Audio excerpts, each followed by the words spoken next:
Right, there we go. Morning, morning, Roxanne.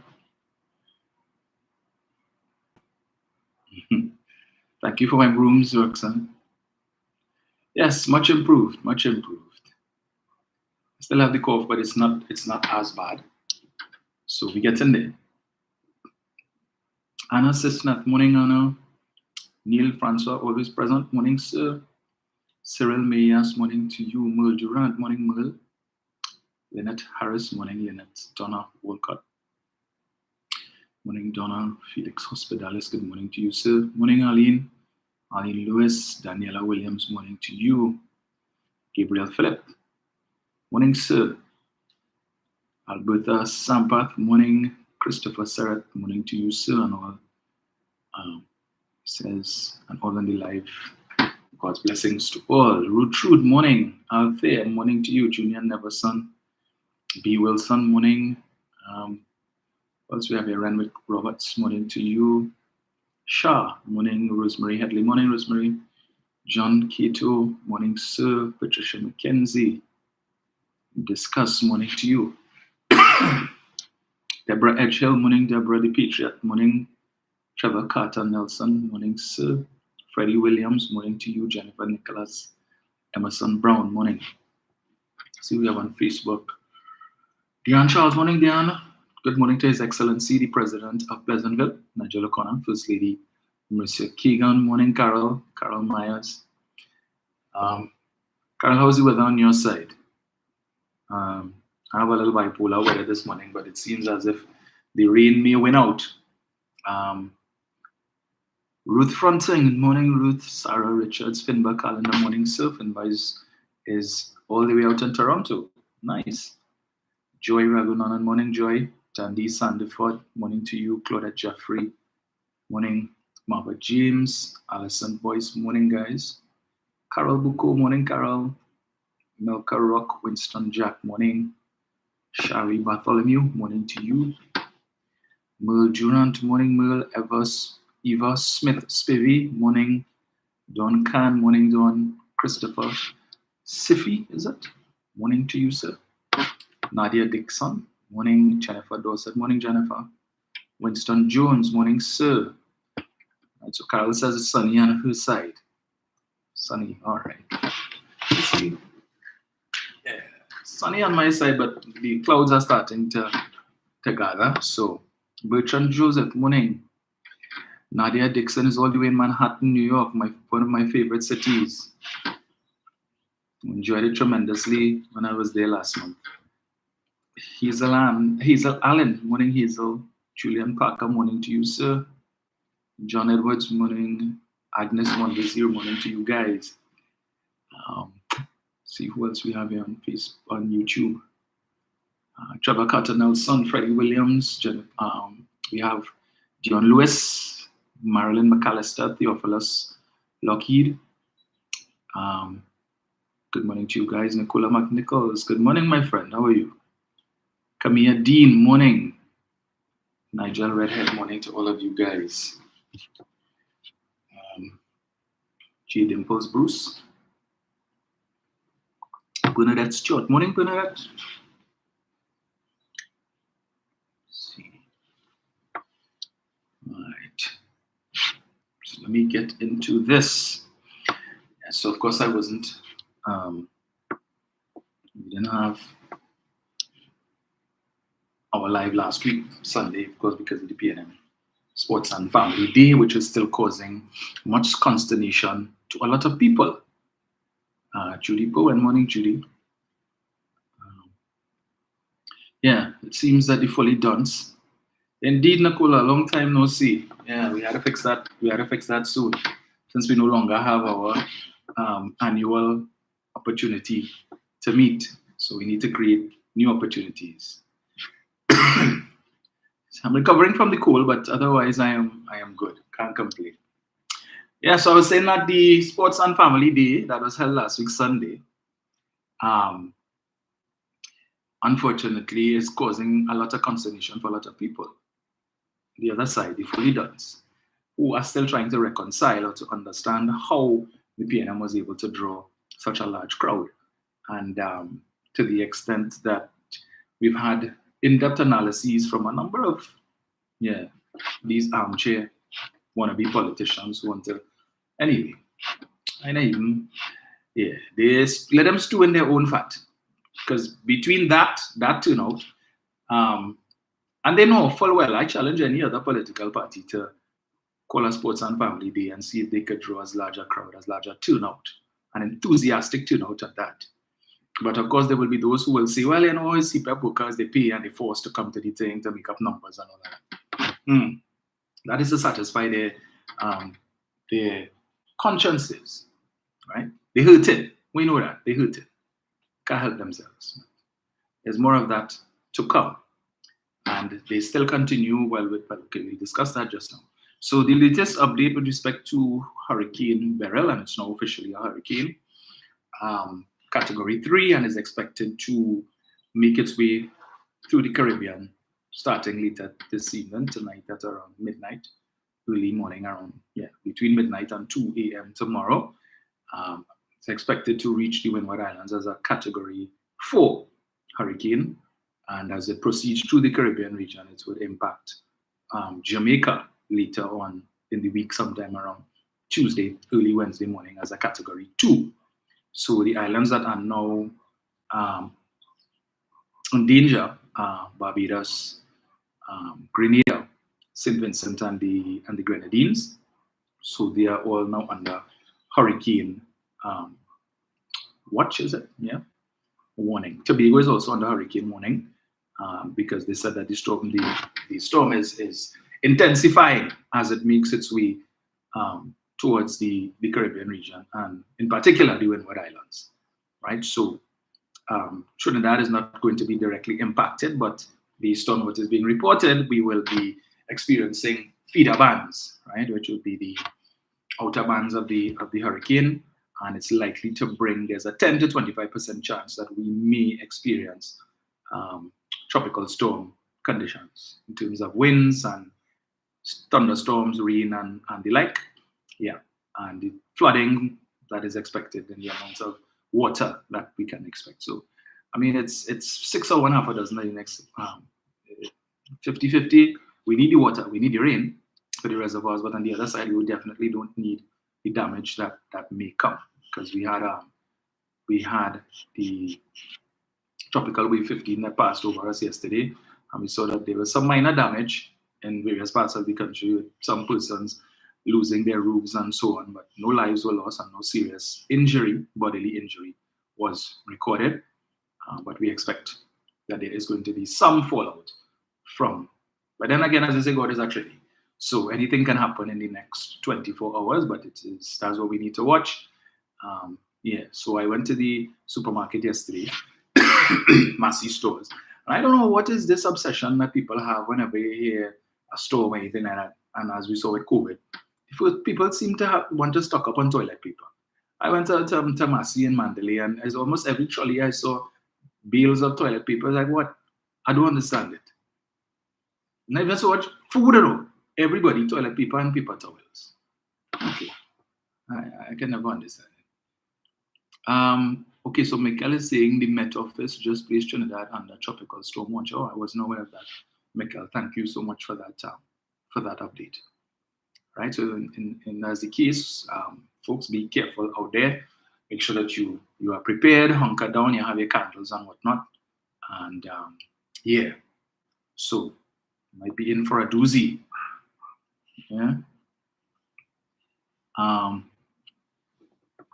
So just take note of that, please, and we will keep our brothers and sisters in Tobago in our prayers, and by extension the rest of the region. Even though some of our brothers and sisters in Tobago, have been less than kind to those of us on this side of the pond in terms of their utterances, particularly those who support the TPP. And so they were supposed to be having their internal elections today, and that is postponed because of the impending weather. So we'll see how that goes. Let me see. Angie Sherry says she doesn't like that W mirror one again. Oh, well. The best comes from the East, Angie. Yes, my constituency, and I'm proud to say that. Oh, Lord. So, as we are on the topic of, before I get to that, I'll get to that. I feel I need to introduce a new segment called Petty Betty, the Petty Betty of the week, right? Persons who, for some reason, feel that they need to criticize the PNM on some of the most inane, the most minute, the most insignificant of things. And I came across one such post a couple days ago from someone who was I don't know if she's still supposed to be PNM. She was a former PNM, what to call her. But anyway, listen to this. Where is it? You see, when you see stuff like this, one really has to question whether or not these people were really PNM, right? Right. So I'm going to play for you a short post clip from one Denise Deming. Some of you may know that name. Denise Deming was one of the first, well, when this administration came in, she was appointed chairman of what I think was then the TDC, the Tourism Development Corporation. And I can't remember exactly what it is transpired, but she was one of the first political appointees under this administration to be fired. So she was fired as chairman of the TDC, and since then, Ms. Deming, it appears, has been, less than complimentary of this administration. So one can assume, perhaps, that it is because of, still tooting over that whole situation. It was made very public, unfortunately for her, and it didn't place her in a very good light. And since then, from time to time, Ms. Deming would post videos. She is an avid runner, and she would take the time out perhaps during her running, and she sees something that she thinks she could use to criticize the government. She would stop and do a quick video. And this is the latest of the videos, right? Tell me what you think. I'm calling it Petty Betty of the week. Attention PNM, you're promoting a 5K marathon. What foolishness is that? A 5K is 3.1 miles and a marathon is 26.2 miles. So you are totally incorrect. But here's something I've learned from this. Inappropriate use of language sometimes can impact your credibility and cause confusion. Maybe that's what you all like to do, cause confusion. In terms of sports, please don't do that. Please change that 5K marathon and call it a 5K, because that is what it is. Be safe. Attention PNM, you're promoting a 5K marathon. What foolishness is that? A 5K is 3.1 miles and a marathon is 26.2 miles. So you are totally incorrect. But here's something I've learned from this. Inappropriate use of language sometimes can impact your credibility and cause confusion. Maybe that's what you all like to do, cause confusion. In terms of sports, please don't do that. Please change that 5K marathon and call it a 5K, because that is what it is. Be safe. A 5K. 5. Right. So right there, as I told you, is one Denise Deming, right? Don't know if to call her former PNM, if she's still PNM, if it's just that she has an issue with Dr. Rowley. I don't know, But to do a post like that, now, I guess she garnered that from a video that was done to promote the 5K that the PNM had for Sports and Family Day last weekend. Right? And whoever, it seems that in one of the promos, whoever did it, they put 5K marathon. And Ms. Deming saw that as an opportunity to, as she just said there, talk about how the PNM likes to create confusion, all right, and so on. And she goes on to give us the definition of a marathon. Now, when I looked at Cambridge, well, I looked at several definitions, dictionary definitions, and all offer similarities. So, but there are several definitions that they give, right? One, under the Cambridge Dictionary, a running race of slightly over 26 miles or 42.195 kilometers. That's definition number one. And it also goes on to say marathon, an activity that takes a long time and makes you very tired. So used to describe marathon, used to describe something that takes a very long time and makes you very tired, right? So it's pronounced with respect to that. It's an activity that continues for a long time, right? So we see in that Cambridge, Wikipedia, all of them. But Ms. Deming saw it fit to do this video to chastise the PNM and make a claim that the PNM likes to create confusion, simply because. Now maybe, I don't know, but she would have totally ignored the second definition. Whoever it is may have done the promo, they use, let's face it, we live in Trinidad and Tobago, and there are certain words, certain terms that we use loosely, right? So, I mean, the majority of the citizens of Trinidad and Tobago, I'm sure, if you ask them how long a marathon is, they can't tell you. They don't say it's 26 or something miles and how much kilometers and all them kind of things. If you're into running and so on, and you're into sports, maybe. But this is just a term that we use. Hey, baby, I'm in a marathon, you're not running a marathon, whatever. But Ms. Deming, wanting to be petty Betty of the week, felt the need to do that and accuse the government of the government, the PNM, not the government, the PNM, the party, of wanting to create confusion. What confusion? You think anybody care? You feel the people who saw that, who think, that's like, okay, big deal. What confusion is being caused? Most people probably didn't even see that little slip until she decided to make an issue of it, to create confusion. As I said, I don't know if it is that she's still tooting because she was fired from the TDC, as the case may be. But rather than, and what even got me more upset, but I wasn't really upset, because I've been seeing her doing a lot of stuff like this, is that Anil Roberts decided to comment on it as well. And his comment was a 5K marathon, and he puts a whole set of laughing emojis. Even the spirits of athletes from ancient Greece are laughing at this one. And there were some people who decided to put her in check. Why do you create such mischief over a stupid error? A minister did organize the 5K. It's an employee that made the error. We have so many important critical issues to address, and this is what you are dwelling on, and encouraging disparaging behavior from a bundle of dunce supporters. And that is the main point for me, is that when they put out posts like this, right, and you supposedly supporting the PNM, or were supporting the PNM, and you fell out of grace with the party, not because you felt that the party was going on a wrong path necessarily, but you had a difference, well, we all had the differences, and you went your way. And so now you use your platform to criticize the government, to disparage the party, and the like. And you create a platform for persons like Anil Roberts and other UNC dunces to come and talk about how the party is so stupid. So there's a person by the name of Abigail Hadid. She put, girl, all it says is we have idiots running the country. If you don't know the difference between a 5K and a marathon, well, we really have a whole heap of dotish people in the PNM. Right. So I want to ask Ms. Deming, Mrs. Deming, who you supporting? You didn't see the UNC doing anything for you to do a video like this? Because at the end of the day, when general election comes around next year, a choice has to be made. And for all intents and purposes, what we know is that choice is going to be between the PNM and the UNC. Right? That's the main thing. Now, but also might come at them, but they're not making a note. It's between the PNM and the UNC. But because you have a vendetta, you toted, you decide that you want to put up something to chastise the PNM on foolishness. And in the meantime, you have the opposition doing a set of rubbish, but no talk about it. And encouraging other person. Anyway, a word to the wise is sufficient. Right? We know what our objective is. So I'll leave it at that.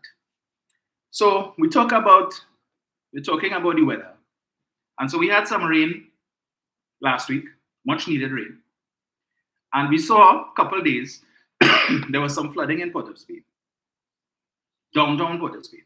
South Key, which always floods. Right? Nothing new. And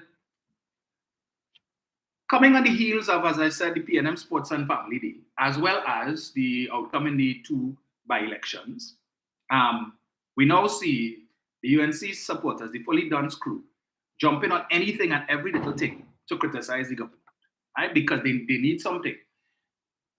It's also coming on the heels of the several Indian delegations coming to Trinidad over the past week or so, looking to invest. These are persons, business entities that have been investing in countries like Qatar, Oman, Dubai, and as one of the investors indicated, he wasn't aware that Trinidad had so many opportunities, and he doesn't know how come he didn't realize this before. So the Prime Minister and the government, by extension, decided to take them on a tour of Tobago as well to show them the investment potential.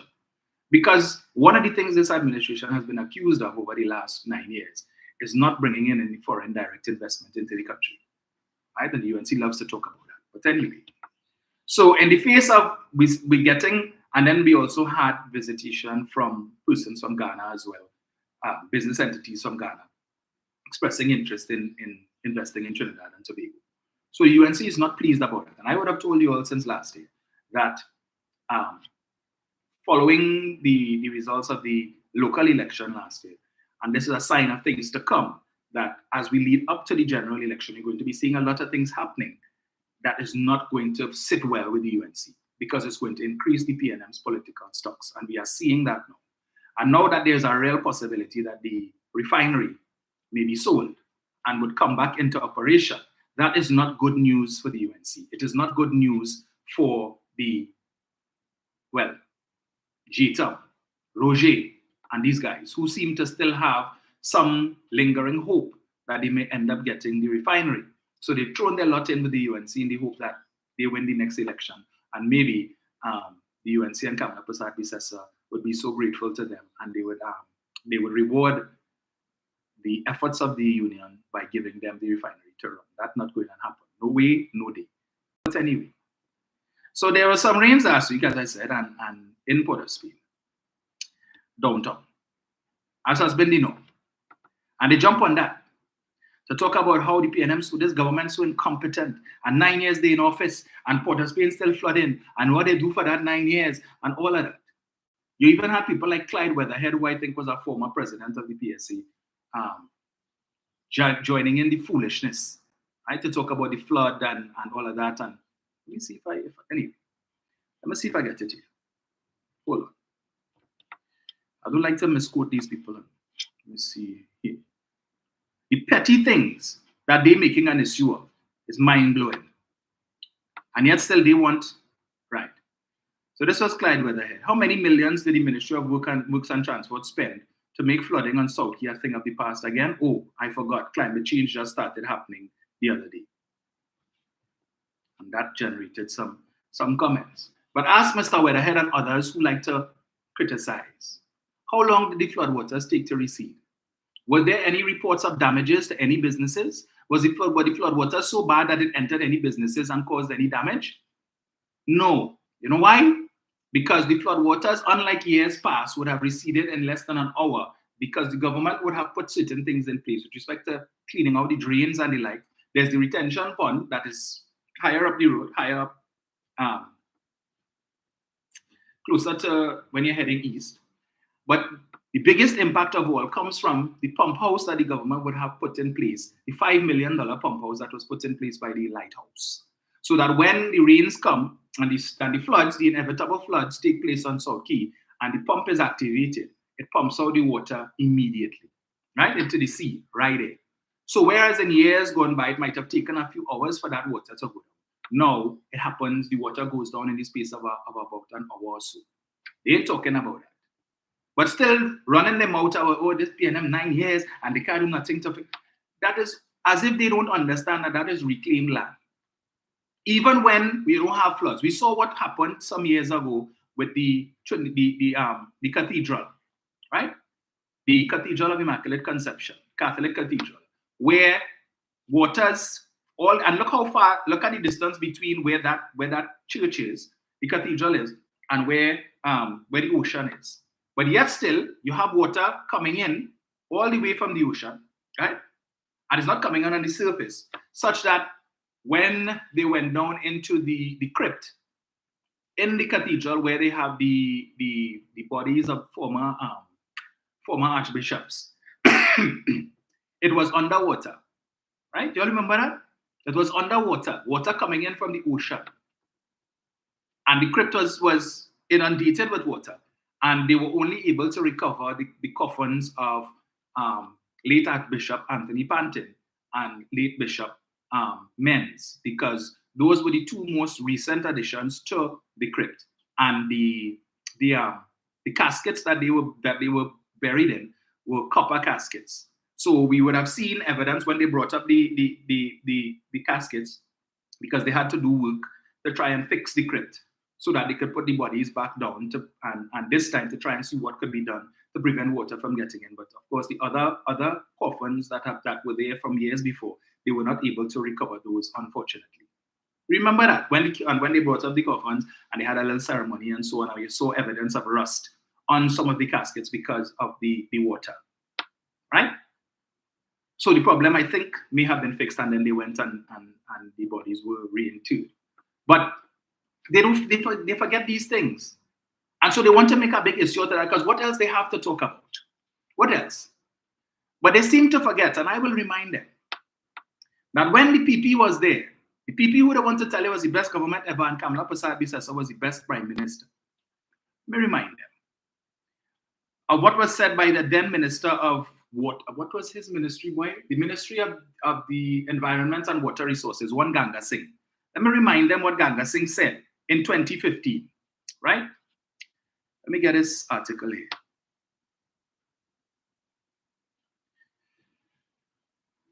Article dated, this is a Trinidad Guardian, dated not even 2015, dated the 17th of the 11th, 2012. Ganga Singh, Port of Spain flooding to end by 2015.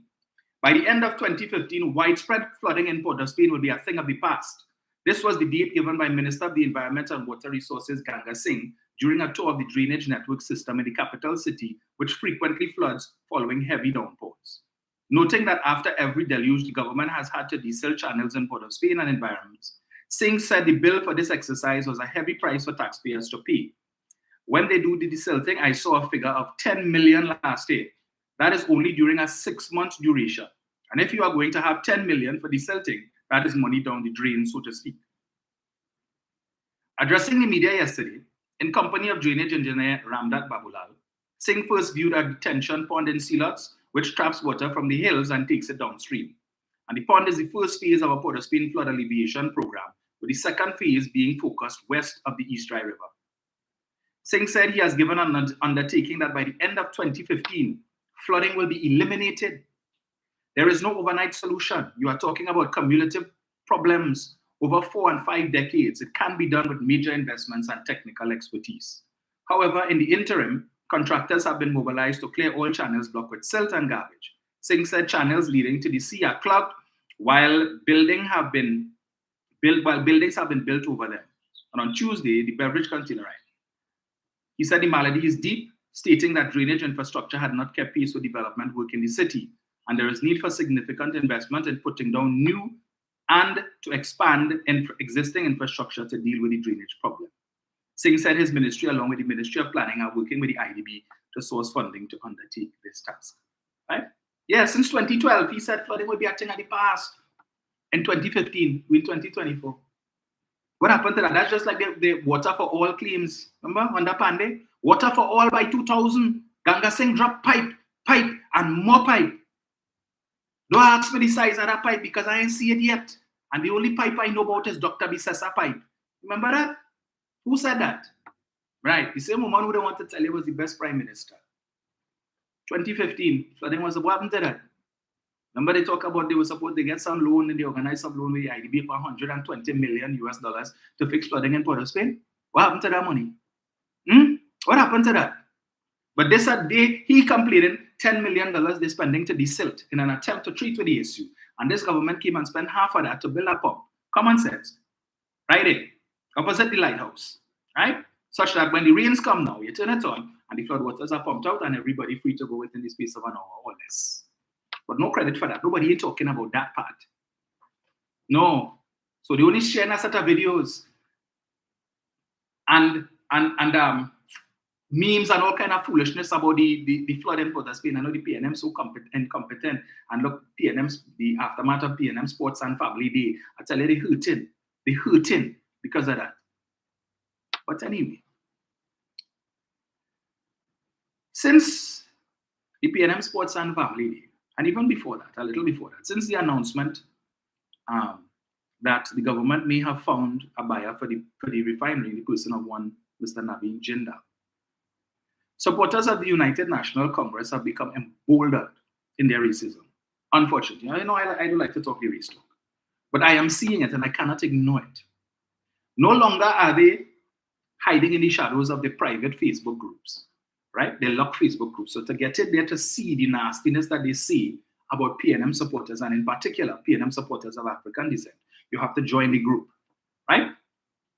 So they could feel free to say the worst of things in those groups because it's closed. So they could comment and their friends wouldn't see, and their family members wouldn't see, and the co-workers who may be of African descent wouldn't see.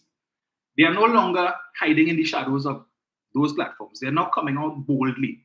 So where it is that newspapers or television houses that have Facebook pages might post a story, they're coming into the comments now and saying the most nasty and derogatory things towards persons of African descent. And it is very unfortunate, most unfortunate.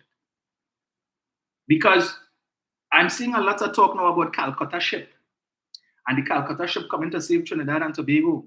And Rowley do like Indian, but look how the Indian now coming to save Trinidad.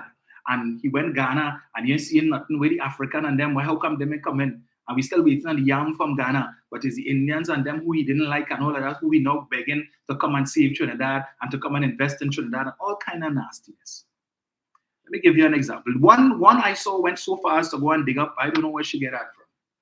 Some map from Trinidad back in the 1800s or so.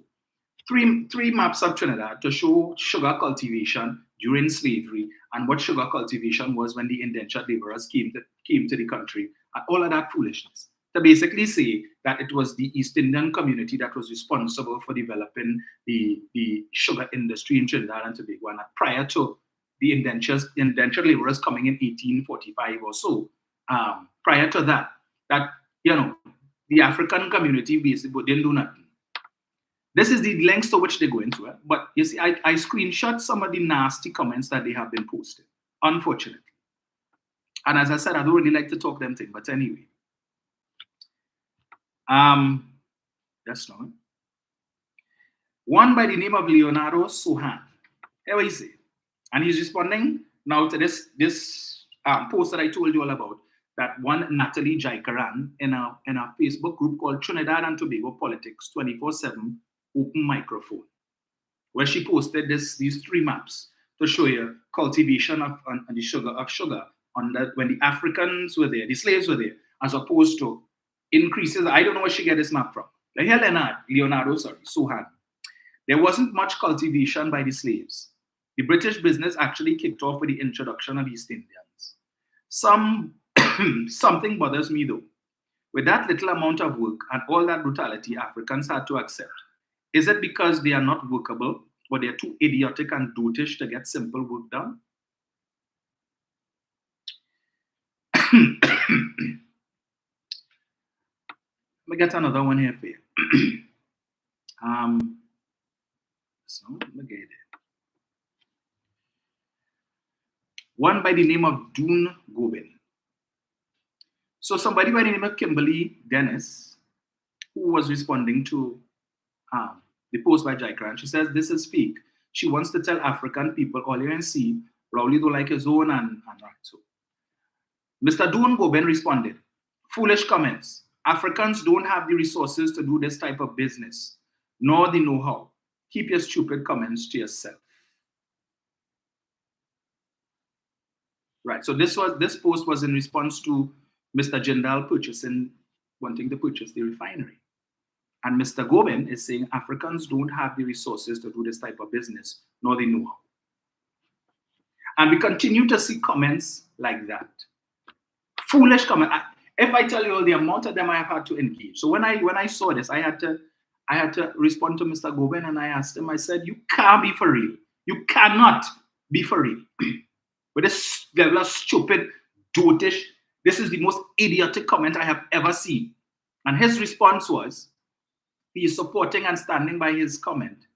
And went on further to say that Olia is the ones who started this waste talk. I said, really?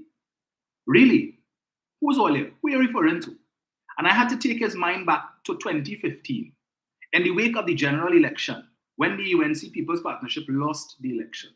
And we recall the comments that we saw on Facebook from persons who were in support of the UNC, advising doubles vendors to put feces in doubles for persons of African descent, advising East Indian business owners, supermarket owners, to increase to mark up the prices of their goods and services for persons of African descent. You remember in 2020, Ms. Ramsaran or the Ramsaran juices, and that led to the boycott of that company because of the comments that she would have made. Remember that? And yet still they love to accuse the PNM of blowing the racial dog whistle. But if they really check themselves, and it upsets me every time I hear them talking nonsense about the PNM's vote on race and the PNM votes on race, and PNM votes on race because our race is why we have the government that we have. Who do they vote for? What is their motive for supporting the UNC and not the PNM? When you look at the makeup of the cabinet of Trinidad and Tobago, diversity, as compared to what obtains on the opposition bench in the lower house, right? Chalk and cheese. So much so that you have Anel Roberts, who every opportunity that he gets, he tries to discourage persons of African descent from voting for the PNM on the basis that the PNM is supposed to be an African party, and Rowley is an African and a black man. He says he's the blackest man in Trinidad and Tobago, but he given all of the best ministerial positions to persons who are not of African descent. Right? So gaslighting persons of African descent is tell them don't vote for the PNM because the PNM is supposed to be looking after you all, but they're dealing and giving everything to everybody else except the persons of African descent. You hear the PNM talking that shoppy talk, that dotishness? All we have to be doing constantly is responding to this foolishness, having to treat with this old talk about PNM supporters who only vote on race. And as I keep telling them, if PNM supporters used to only vote on race, the People's Partnership would never have gotten into office in 2010. Never. Because when the PNM supporters, those who decided to vote against Mr. Manning because they were upset, because they wanted Penny in Arima, Mr. Manning went against that, and the people of Arima say, well, so, well, we will teach you a lesson. When Penny went to be screened for La Hoqueta Talparo, and again she was rejected, people of La Hoqueta Talparo say, so, well, we will teach you a lesson. We want who we want. You don't tell us who you giving us, right? Because this person will be representing us, and we're telling you we want Penny in Arima. But since you don't want to give us Penny in Arima, Arima will show you. And they did. Roger Samuel ended up winning. La Hoqueta Talparo. So we told you, so, all right, you don't want to put Penny in Arima, and you don't want to put in La Hoqueta Talparo, we will teach you a lesson. What happened? Jairam Semongal won La Hoqueta Talparo. And we saw the ripple effects of that in other constituencies of Dabadeo Mirror. We saw it in Lopino Bonnet West, in Tunapuna, in San Fernando West, sorry. That when it is, and Shampa Kojo said it well, it's only PNM people could mash up PNM. And when it is the PNM supporters vote against the PNM, and you see, anyway. But it upsets me that these persons have become so emboldened that they don't care anymore. They don't care if their friends see their comments, if their family members see their comments, if their co-workers see their comments. They're just coming out boldly with their overt racism. And I am certain the leadership of their party sees these things and will say nothing about it. Absolutely nothing about it. As if it is almost a core lesson of anyway. Anyway. I'm going to leave that there. But I just thought I would make mention of that because I am highly annoyed and I'm seeing it far too often now. And when I respond to them in that very same group that I told you about, they not blocked me, they restricted my ability to comment. Because any nonsense that I see them posting one time, and I don't just come and comment, I pull newspaper articles and so on, and you all know how I do it. I drop in facts, contradict that. So I wake up yesterday morning, and of course I open the group to go in and see what rubbish, because all they posted is rubbish about the PNM and the racial talk. And all of a sudden I can't comment anymore. So what madness going on here? So I decided to go into the main page and I'm seeing an admin restricted my ability to comment until the 27th of July. They can't take the jamming. All comers I welcome. I'm not playing that with them. Right? And I keep it straight to them. Let us debate on the facts. Don't come with no conjecture and propaganda and old talk. We're not dealing with that. Let us deal with the facts. And when you hit them the facts and they can't deal with it, what do they do? They restrict your ability to comment. Well, okay, I'll wait until the 27th of July. But in the meantime, I'm taking notes. And it will pile up. So I give them fair warning. I know I have some of them in that group listening here now. So take all your time. Go ahead. I will bide my time until the 27th of July. And in the meantime, right. So I saw an article last week in relation to, well, let's go across to Tobago for a little bit. Because we don't pay enough attention, I find, to Tobago. So last week, Mr. Farley Augustine, Chief Secretary, would have relinquished his duties as the Secretary for Finance and the Economy, I think is what they call it. And he handed it over to one Ms. Petal Roberts, I think is her name. If that's not her name, I stand corrected. I stand to be corrected. But this is after he would have delivered his third budget speech. In this instance, he's asking for 8% of the national budget, which is over $4 billion for Tobago. And he has been roundly and soundly criticized by his former boss, Watson Duke, but also by one Vanus James. Vanus James, Dr. Vanus James, who was one of the persons of men and women of letters, who was in support of the PDP, who would have spoken on the PDP platform, advocating for Tobagonians to vote for the PDP, to give Watson Duke and Farley and their chance. And that based on his assessment of what they were offering, let we fix this. Remember that was the tagline, let we fix this. And Watson Duke was going all around Tobago, showing this and showing all kind of things, that everything that was wrong with Tobago that needed to be fixed. Put us in office and let me fix this. And they were given the mandate to fix it. How much fixing have they done? How much? Today, the same Vanus James, who was advocating for and championing the cause of the PDP turned TPP, has for the last 2 years been very critical of that very same party. 2 years. He was not impressed, he remains unimpressed. And it doesn't seem that there's anything that they could do to impress him. Where is Winford James? Mr. James, who always has a lot of things to say, where is he today? Why isn't he commenting? No, I think he and Vanus, I think, are brothers. I believe so. But Mr. James is somebody the media often runs to for commentary, and plenty of things are happening in Trinidad. But I find it strange that they're no longer running to him to ask him for commentary on what is happening in Tobago. So I saw he wrote an article in today's Sunday's Guardian that I will touch on that shortly. But let me just see if I get this here, right? Where is it? Let me play a little snippet of Mr. Vanus James for you. Put this thing on.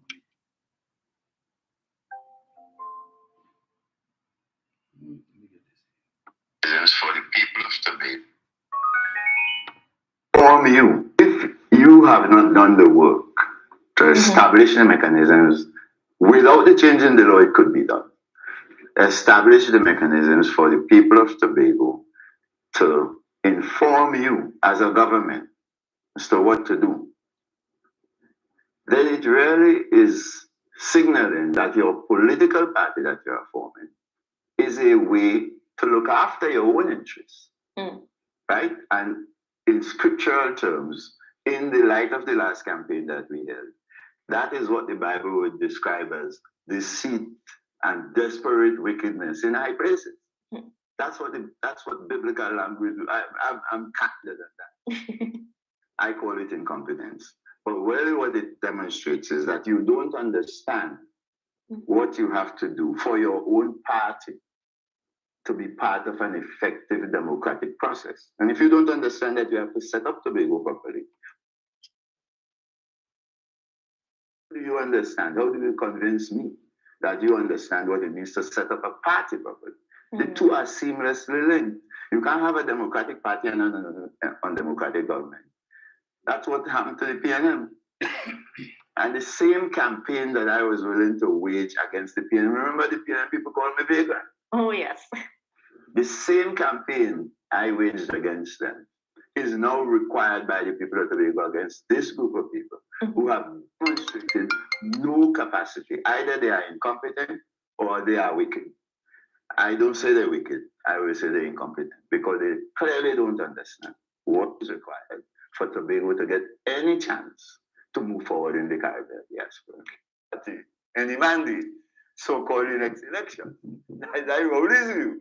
No, I'm only reporting as a good citizen what the Prime Minister said. And he said, Bali and them should be careful. That a lot of people gave the Prime Minister and other people legal opinion on that matter. You are aware of that. If you have not done the... So Mr. James has been very critical of the current administration in Tobago, right? And Fali is asking for 8%. Even though the law is 4.5% is the max, but he wants 8%, $4 billion, and cannot justify what he wants that money for. So let me just read this quickly. So Mr. James, Fali needs to budget realistically. Tobago economist Dr. Vanas James. Tobago economist Dr. Vanas James says Tobago House of Assembly Chief Secretary Fali Augustine needs to budget realistically, as it makes no sense to beg for $4 billion every year. Augustine delivered his 2025 budget presentation on Monday in the House of Assembly in Scarborough and called for the THA to receive 8% of all income coming to the state of Trinidad and Tobago. Speaking to the Express in a phone interview yesterday, James said, every year is the same thing. It makes no sense every year to go begging the central government for $4 billion and they say no. It's as though you can't handle that. The society can't handle that. And all of that is a terrible system of governance that we have operating in both Trinidad and Tobago. He added that though the government will provide some of the funds, there must be measures in place to earn more. Speaking on the call for 8% of state income, James said there needs to be a rationale for the request. You cannot just without any rationale declare that you want 8% of the national budget because that raises questions of fairness to Trinidad and Trinidadians and the adequacy of the 8%. If the law and fair budgeting allows you to take 4.5% of the recurring budget, then you can't simply ask for 8% unless you are saying that the remainder is for development spending, and then you would have to find justification for that. As it pertains to justifying using the remaining percentage of the development for Tobago, then the effect of the boundaries would need to be considered as well. James said the Chief Secretary is doing nonsense when he asks for 8%, and he said this also applies to other people that are making similar requests. It's not a rum shop you're running here, it's a country. Who's the other people he's talking about? Is it that people like Roger and Mr. Bautiste and these guys? Roger who's saying 4% is not enough, 8 is not enough, 10 is not enough, 15 is not enough, 20 is not enough, 24, we could start to negotiate from there. We could start to negotiate from there, right? 24%. When it is that the previous administration gave them 14 and left that debt for the current administration when they came in to have to go and borrow money to pay back pay. There wasn't money then to pay back pay for 14%, but Roger we could start to negotiate at 24.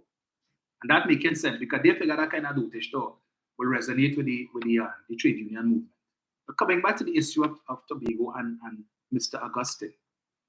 So he was criticized there by Mr. James. And we know that the UNC has hopes for those 2 Tobago seats, right? They count in that.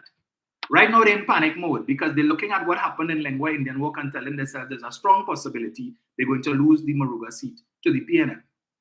And if that happens, so they're looking now where we see, I will leave us with 18. Those 2 Tobago seats are critical. They have hopes to take back Sangre Grande. But I know the PNM will do what work they need to do in Sangre Grande to treat with that. But they're banking on those 2 Tobago seats. We've heard Anil Roberts reference that before. So they are hoping it will come down to a case where Fali might end up being kingmaker. So if they win those two Tobago seats, and then in Trinidad, you have a situation, and let's say it works out to 2019.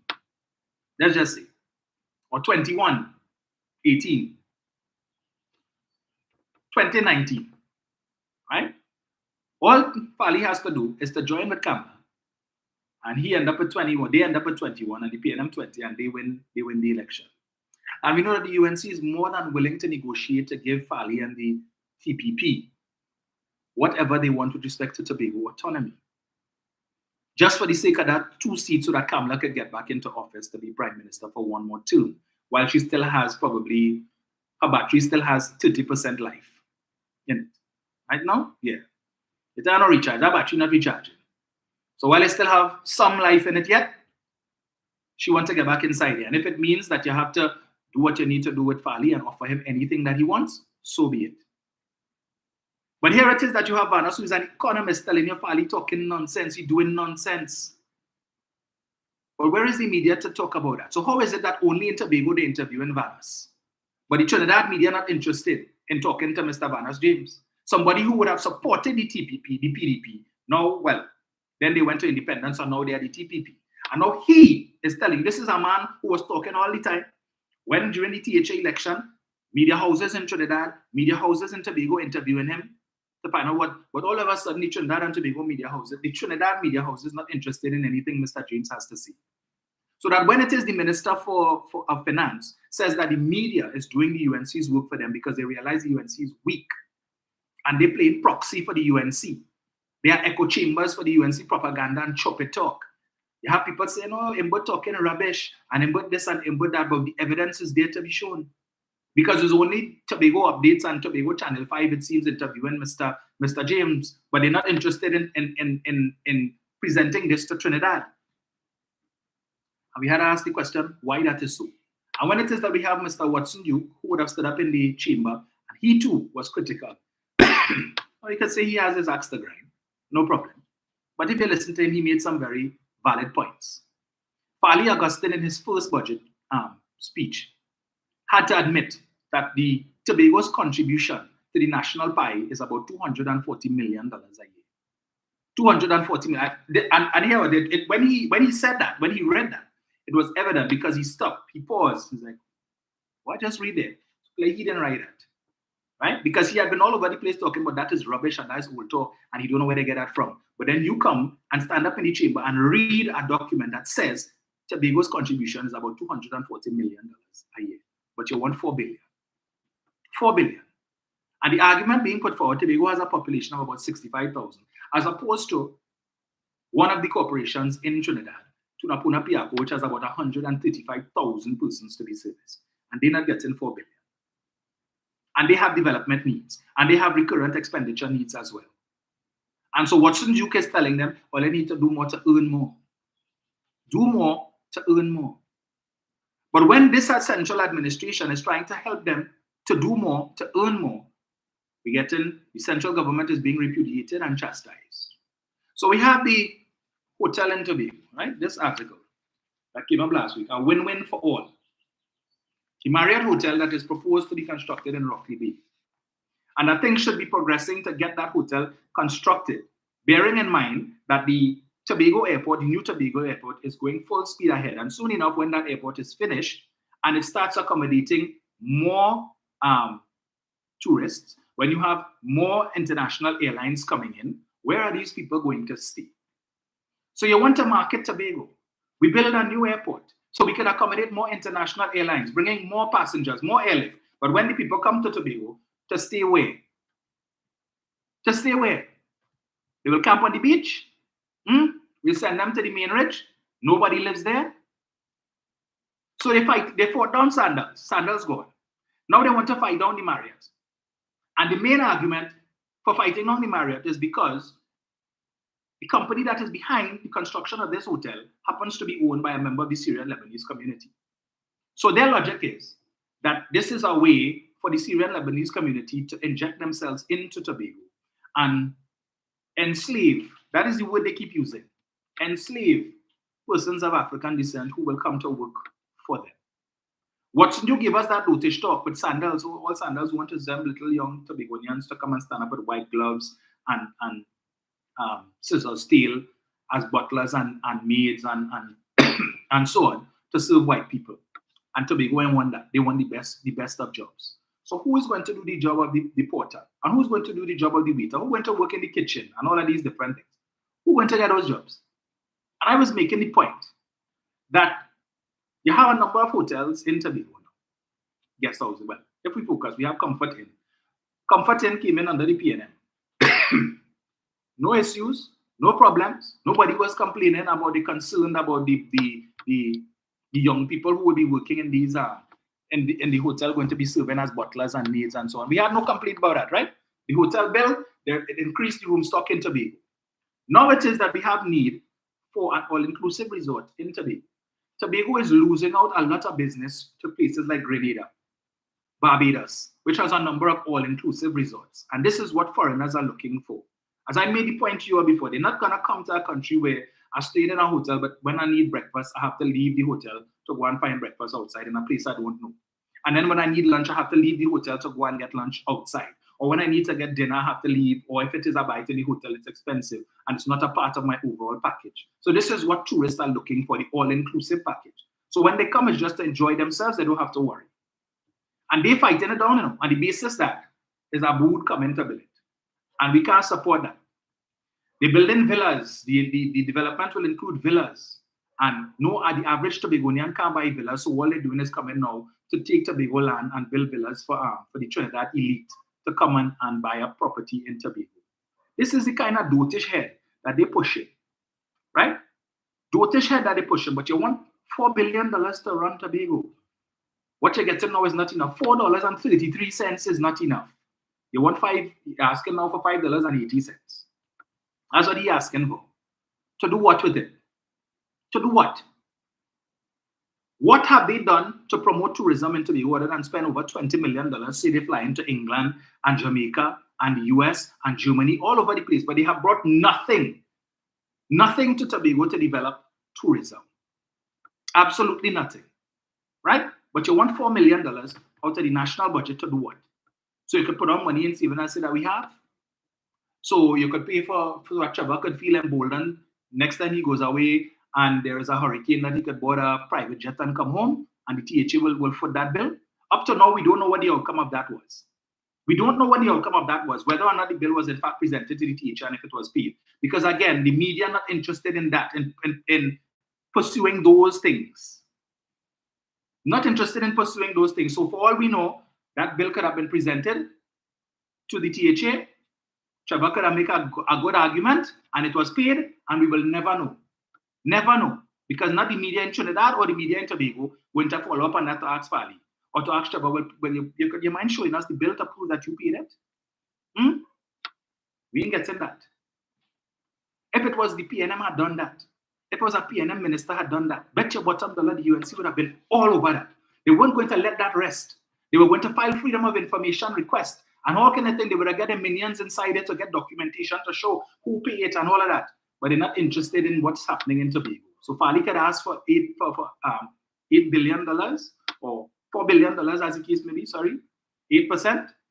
And he could spend it how he wants and they're okay. Just let him get away with murder in Tobago. Let him get away with murder in Tobago. They're not interested in pursuing these things in the interest of the citizenry of Trinidad and Tobago because they're concerned about those 2 seats. And the PNM need those 2 seats in order to remain in power. So they have nothing to say on what is taking place in Tobago.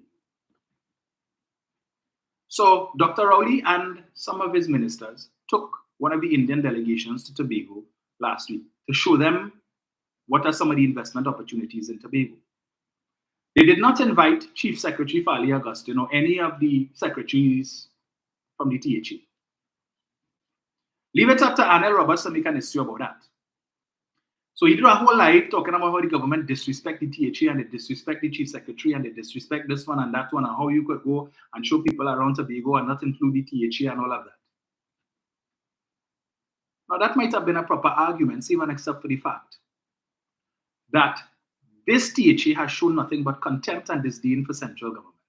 When it is that the Prime Minister, the Minister of Works and Transport went to Tobago last year with the intention of touring the Studley Park, the quarry, right, to see how they could make an intervention to assist Tobago in that regard. You remember what happened? They were told, the Chief Secretary say, or they're not allowed to go to the quarry, right? The Prime Minister and the Minister of Works and Transport are told by representatives of the THA that the boss man say, well, they can't go there. So make a right about it. Go back where they come from. And the Prime Minister and the Minister of Works and their team were turned away from the quarry.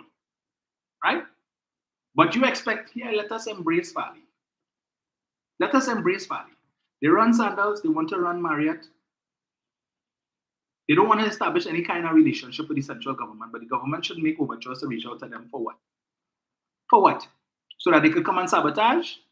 So you bring the Indian delegation, take them to Tobago, and show them opportunities.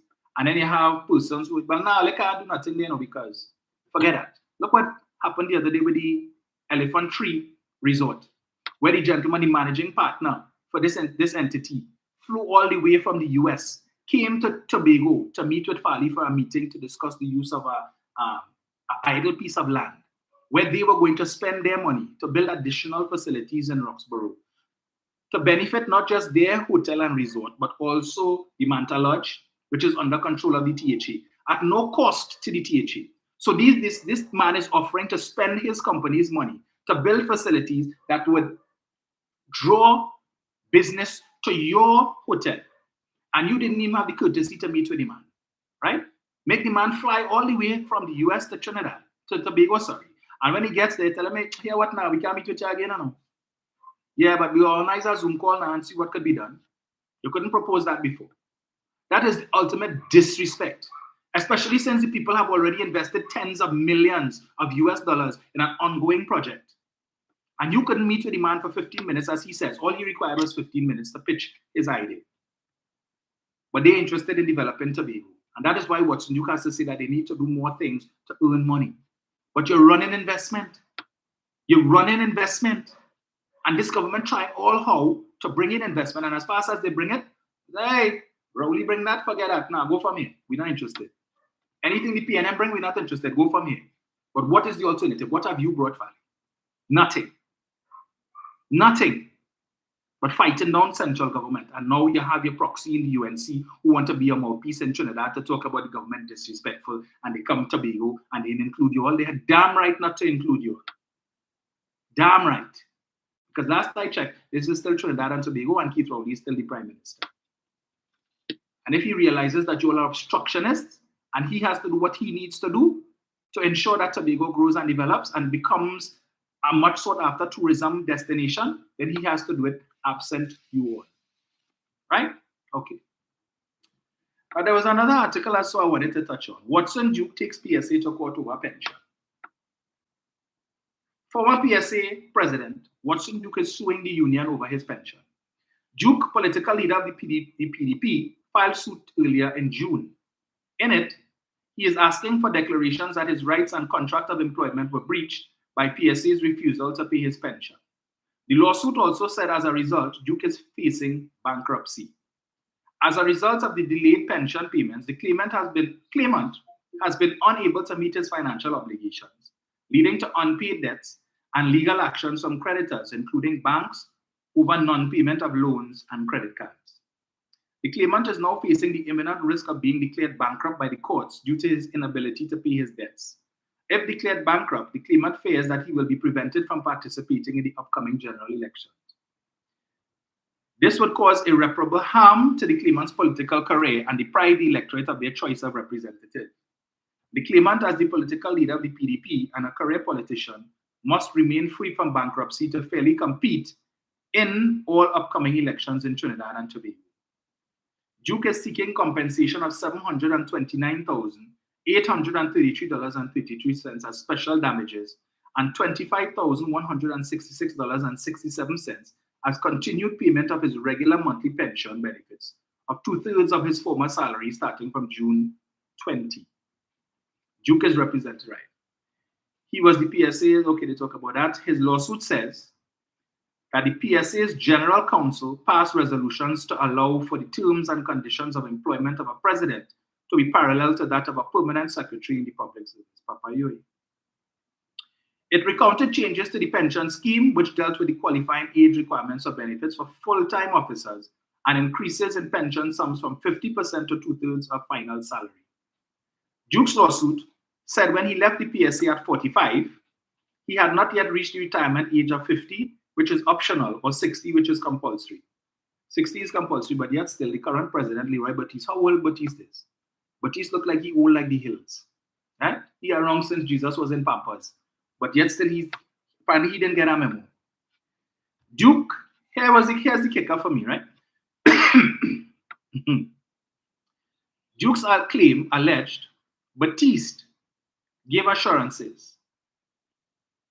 No, let me go out further. However, it said it was agreed between himself, Watson Duke, and PSA President Leroy Batiste that he would receive his pension benefits according to the 2009 resolution, which provided for payment of 2/3 of the final salary and parity with similar public service positions.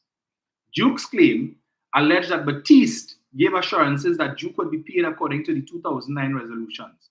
In early 2022, the lawsuit said the two met and assurances and commitments were given to settle the payment of the pension. The two again had the same conversation in early 2023. The lawsuit contends that the PSA sought a legal opinion which, in Duke's view, does not align with the contractual obligations of the union for executive officers. Duke again met with Batiste in March 2024, expressing his strong disapproval of the non-payment of his pension benefits. This contractual term cannot be unilaterally varied by the defendant. The defendant's general counsel increased the pension benefits to full-time officers of the defendant, and it removed the age requirement that officers had to be 50 years old to be entitled to the payment of their pension, sought to create parity in the benefits accorded to public officers who hold the positions as those full-time officers of the defendant. My concern in this is that Watson Duke sat down with Leroy Batiste, because you saw it mentioned at least 3 times here. He met with Batiste. He met with Leroy Batiste, and Batiste gave him assurances that he would get the pension. And I'm asking the question, was this all part of the agreement between Watson Duke and Leroy Batiste so that Mr. Batiste could become Watson Duke's hand-picked replacement at the PSA? Did they sit down and gerrymander his whole package? Because I seem to recall one of the reasons why Mr. Duke, you'll recall, after they won the PDP won the THA elections in 2021, Mr. Duke wanted to stay on as the president of the PSA. And he said he would do so without remuneration, so that he would continue to work as PSA president while holding the position of Deputy Chief Secretary of the THA. But he would collect no monies, no pay, no remuneration of any kind, form, or fashion from the PSA for the duration of his time as Chief Secretary while he's away from.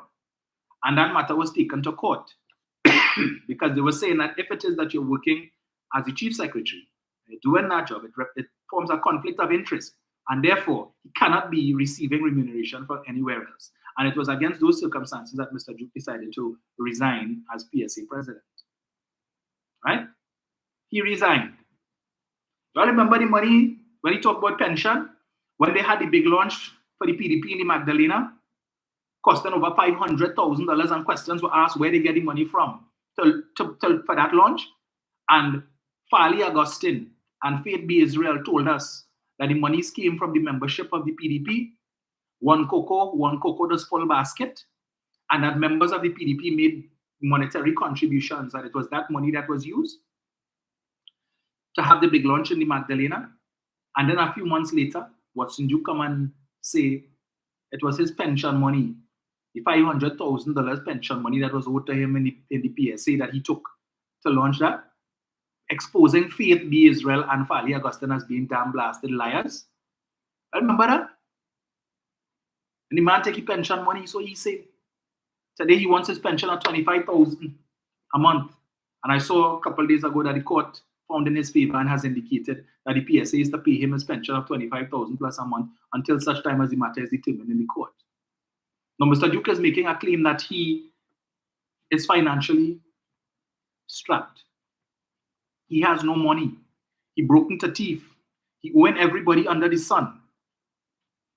What did I say? And when these things happen, I can't help but wonder if the officers of the court really do any due diligence to determine the veracity of the things that these people say before making certain judgments. So Watson Duke is claiming poverty.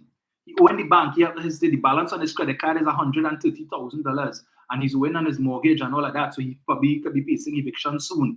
All that old talk. He had no money, right? He has no money. Guardian article dated the 17th of April 2021. Duke's wife paid $16 million from WASA over 8 years. A March 8, 2021 summary of payments by the Water and Sewerage Authority has confirmed that the company owned by the wife of Public Services Association President Watson Duke has been paid a total of $16,398,436.01 between 2012 and 2020. A copy of the reported payments obtained by Guardian Media show that Blackstone Engineering Technologies, which is owned by Kimberly De Silva Duke, would have been paid by both the People's Partnership and the People's National Movement government. Information contained in a 3-page document shows that the total value of contracts awarded to BETL was listed at $16,948,326.18, which means that Duke De Silva is still owed $594,890 by WASA for completed works. Did Mr. Duke sue WASA for this $594,890, or was it paid to him without any concern? Of the $16.3 million paid thus far, BETL would have collected $11.4 million under the People's Partnership regime, while the PNM would have paid out $4.9 million. A breakdown showed BETL collected the largest payments of $6,524,188 from the PP between October 2012 to May 2014. And between June 2014 to December 2014, BETL received $3,279,391. During the period January 2015 to September 2015, BETL was paid $1,667,593. Under the PNM government, BETL collected payments totaling $4.918 million. 3 months after the PNM assumed office, under Prime Minister Dr. Keith Rowley, BETL was paid $281,000 between October 2015 to December 2015. So this is for works that was done, allegedly, while the People's Partnership was in office, and he come and make his claim when this administration came in. From January 2016 to December 2020, the firm netted $4.636 million in payments. BETL has received no payouts so far for this year. And the document quoted from a review of the Oracle financial system for the period June 2014 to February 2021, which outlined contracts awarded to BETL under the following 3 WASA tender committees: WTCs 05-2010, 101-2013, WTC 30-2014 for the provision for ground maintenance services at various facilities throughout Trinidad for a 3-year period. And the document stated the contract for the provision of main repairs, installation of stopcocks, curve valves, and meters was awarded to a pool of bond contractors utilizing fixed rates for the provision of various services on an as and when required basis. And it further stated that the last works awarded to BETL were for the provision of ground maintenance services for a 6-month period from May 2017 to October 2017. Let me see if I get this here. Trying to see what was the incorporation date. Right. The value of 19 unclassified invoices, inclusive of VAT, was put at $105,000. Right.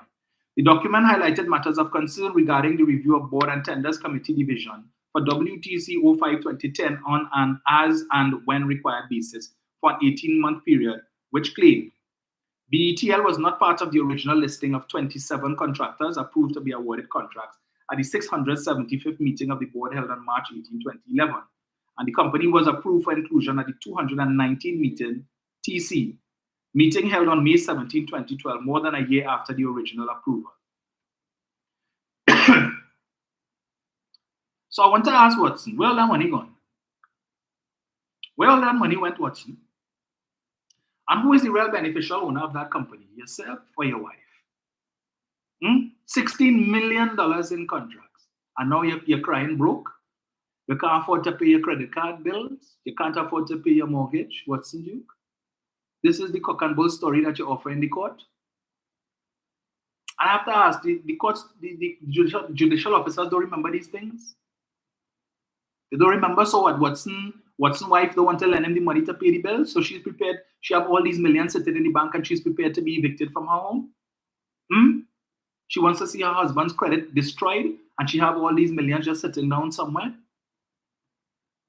They really feel the citizens of this country dotish. And people buying that nonsense, you know.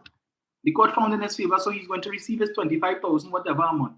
But you see, karma is a bitch, and do so, no like so.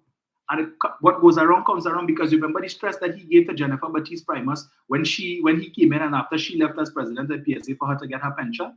The stress he put her through. And look at where he is now today. The man who he installed as president of the PSA, giving him the beams to get his money.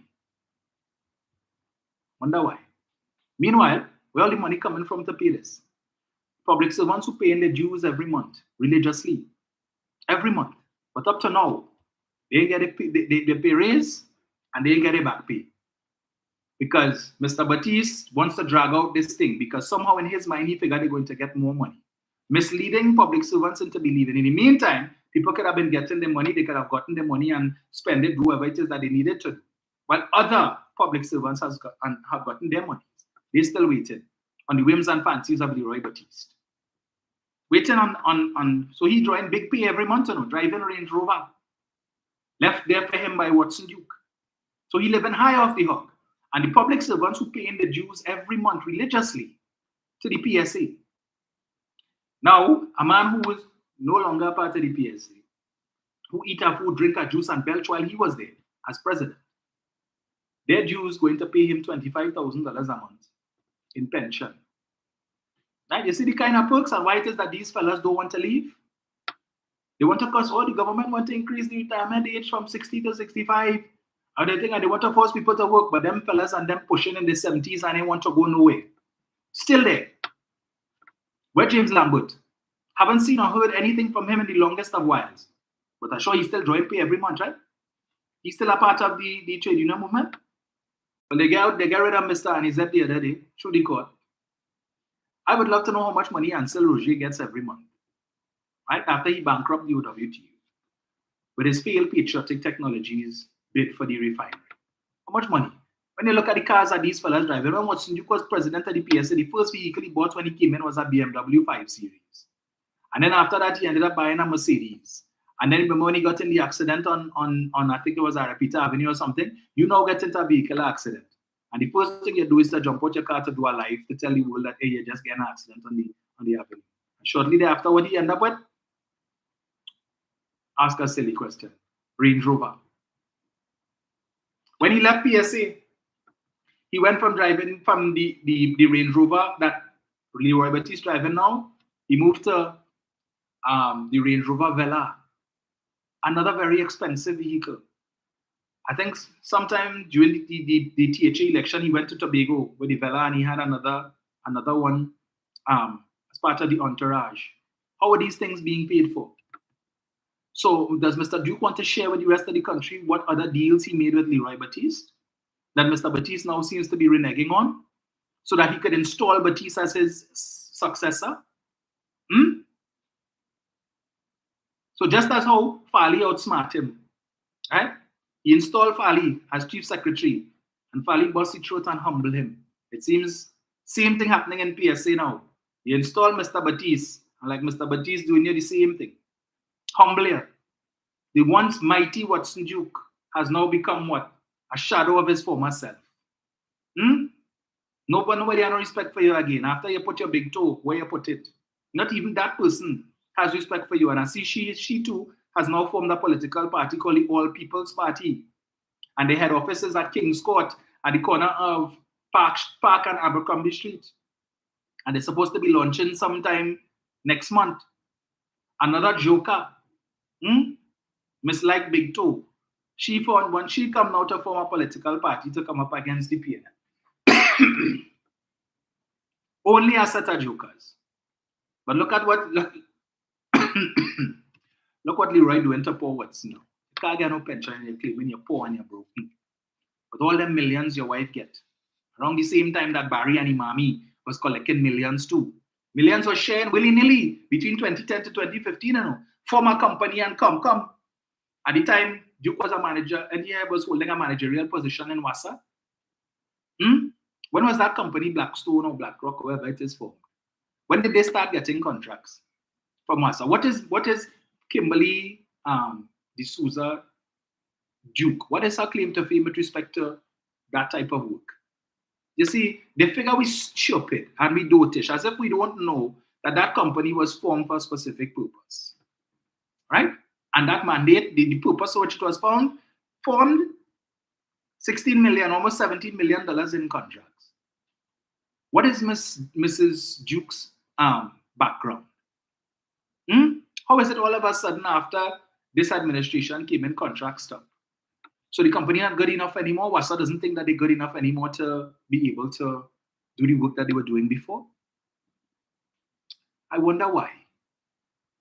How many contracts has Barry and his mommy gotten in since this administration came in? All of a sudden, they're not competent enough to bid on government contracts anymore. They're not good enough to carry out the work, but between 2010 to 2015, they were the best thing since sliced bread.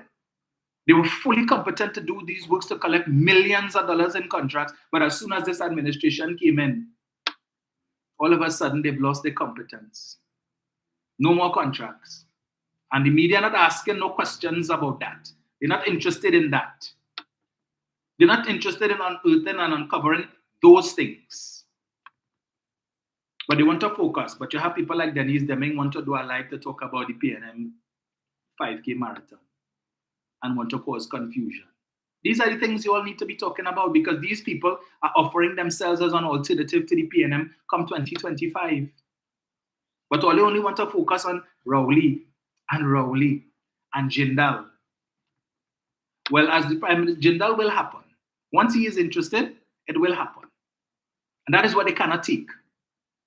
Because their argument is, okay, so the man is he has some charge in India.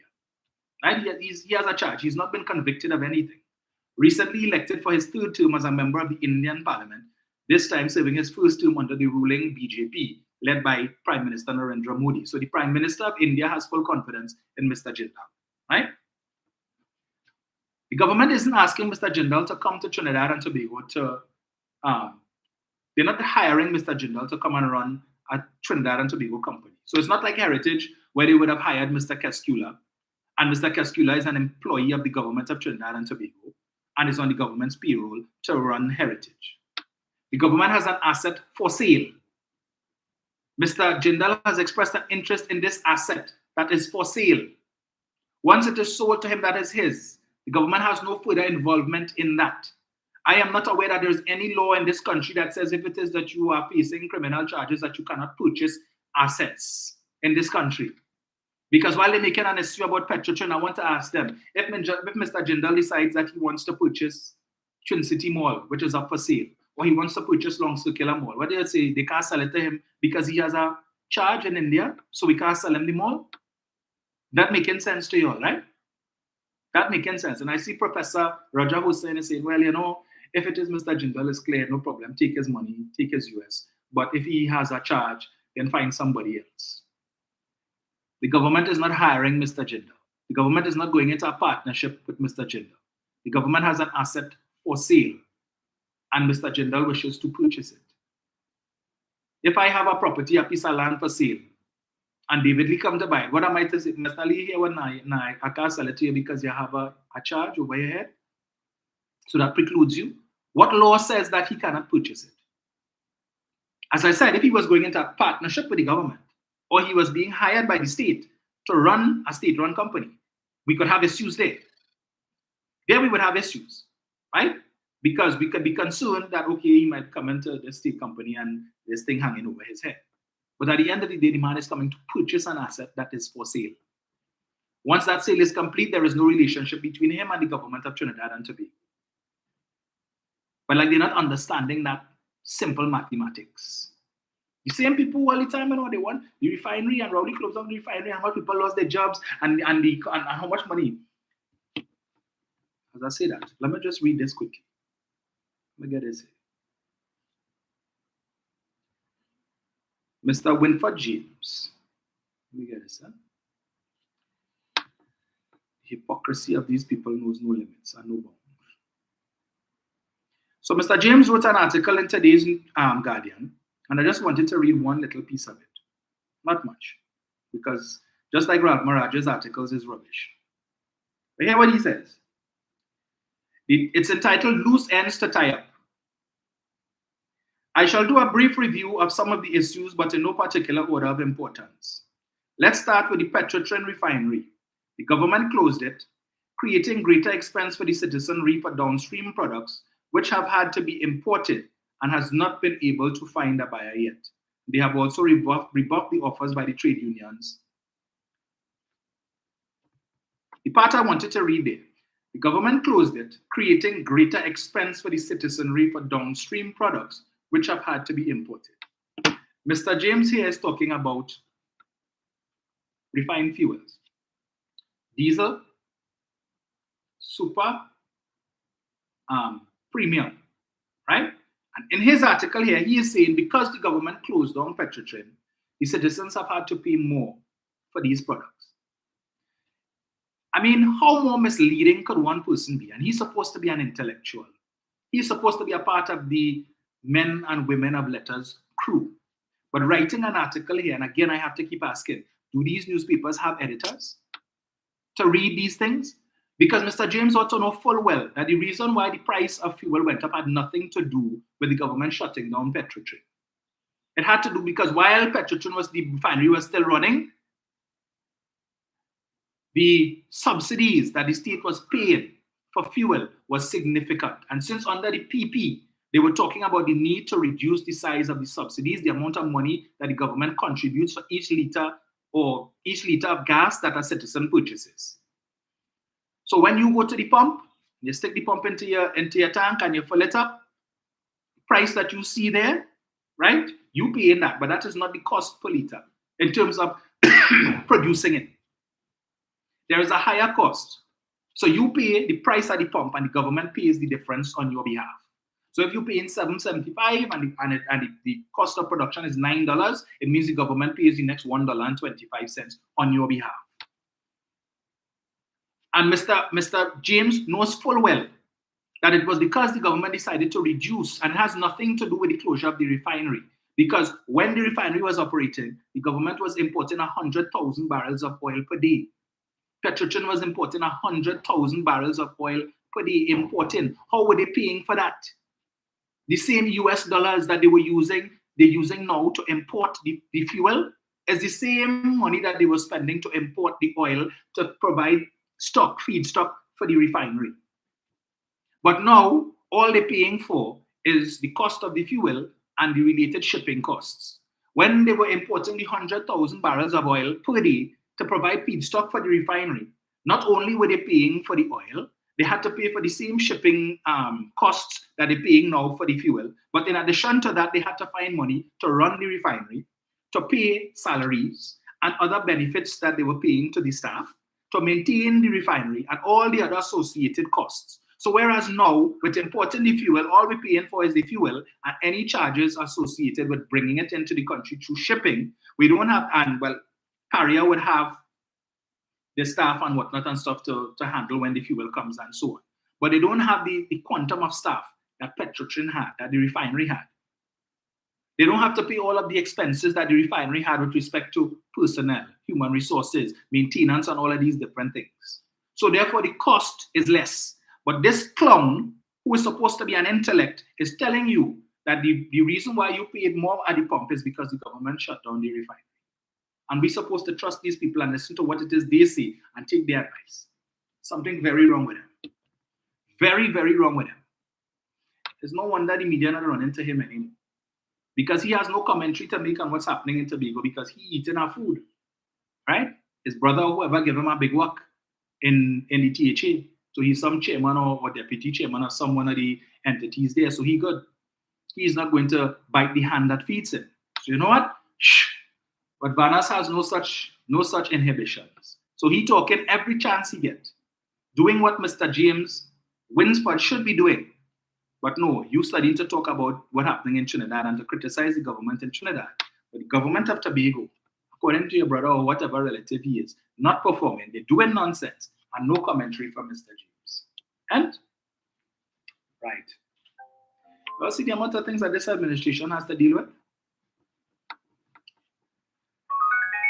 Lord have mercy. 7701763. What to know this thing here? To know this thing here.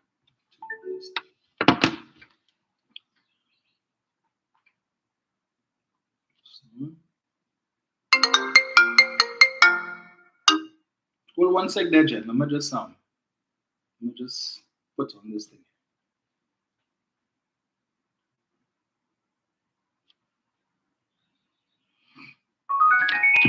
Jenny.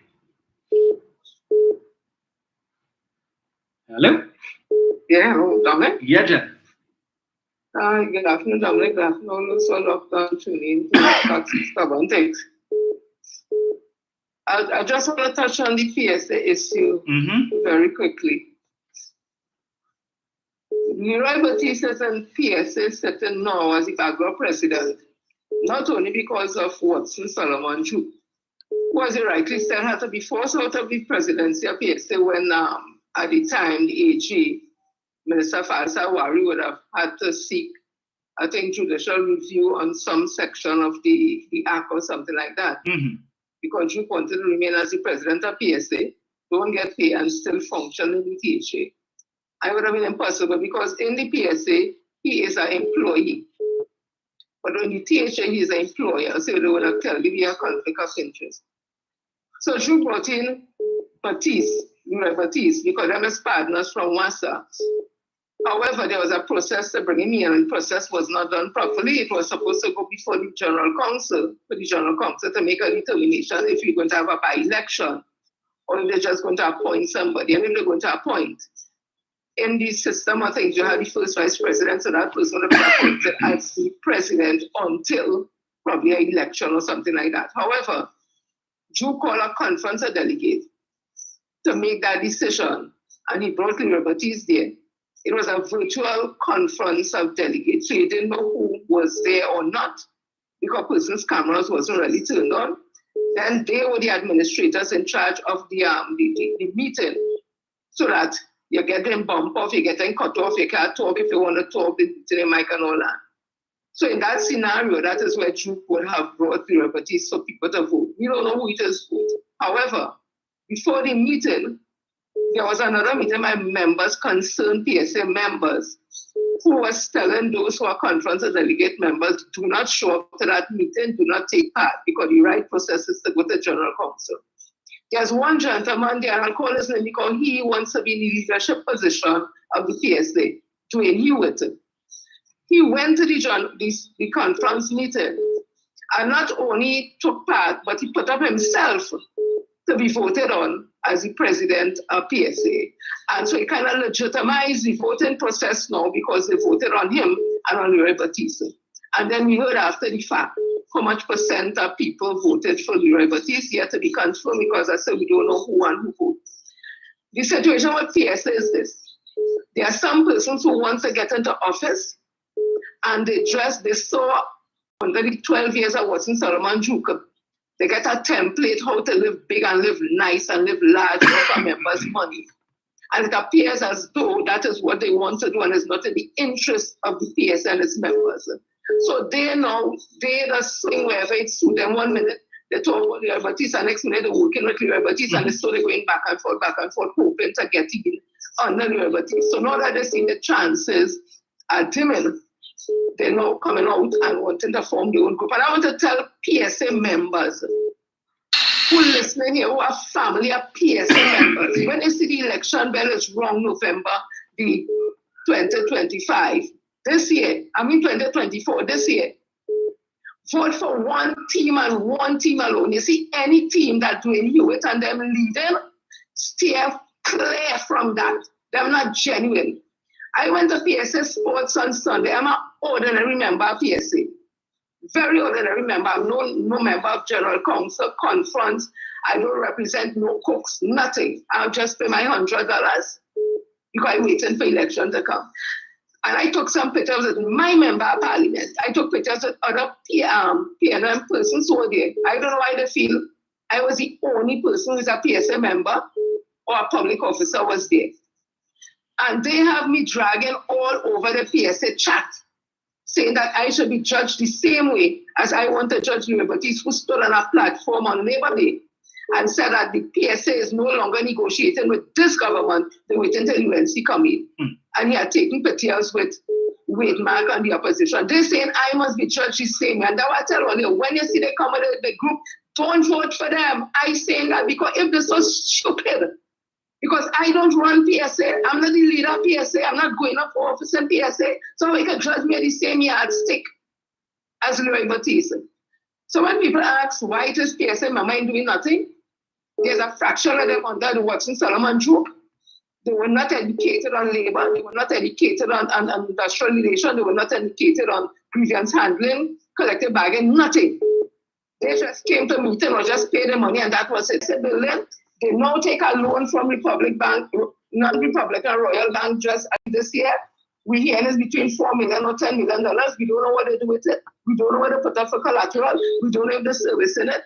Nothing is happening in PSA, but they're pulling and spending money. And I'll leave it to say, Watson Solomon Drew and Leroy Baptiste, Felicia Thomas, and all those who take part in what's happening in PSA, vengeance and more on all here. And the money all they have will not be able to save all when they see job sickness and all for the wickedness all they do to members who crying outside and still on 2013 salary. And this man is telling we know he ain't negotiating no more with this government. He waits until UNC coming. So UNC ain't coming in 2025, we have to wait until 2030. And if they come in, God forbid, we have to wait until 2027 to get something. All the wicked, all who listening to that, I tell them, I, Jennifer Frederick, say so. The vengeance will move on them and they go suffer like dog. That is my NY saying the thanks them. Thank you, Jen. Feel like you could bite it. Hello, good afternoon. Hi. Tom? Hello? Hello? About this country is cheap. Sam Rowley went to Ghana, he brings nothing back. Mm-hmm. What does he want Prime Minister to do? You cannot be so hateful if everything is an issue. Shiwachong Hogat Arwari, the gay. You the gay? Are you the man underwear? You have half and half, Joel, water bag for breast. Eh? You have put the gay? What it is? I'm gonna tell you, it's like Africa. Let me calm down because what else in my God? It's for Facebook. Africa wholesale imbeciles. Right? So the market they want to buy petrol is an issue. What do you want again? Then it's racism. The Indian man want to come with a black man. If Kamala had done that, we were reading like a rock star to every billboard.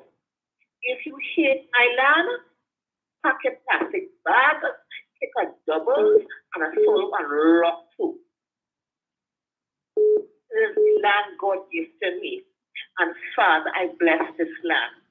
God, I bless this land that you've given us a dwelling, Father. God, no demon in hell will disrupt this land. God, I call for businessmen from China, from India, from Ghana, from Africa. God, I call for the business in this land. God, I call for the oil to flow, even for gold to be found, Father. In the name of Jesus Christ, God, I bless Peter, I bless Silas, I bless Laventel, I bless Mover. God, I bless every African person. God, I bless them in no other name, Jesus Christ.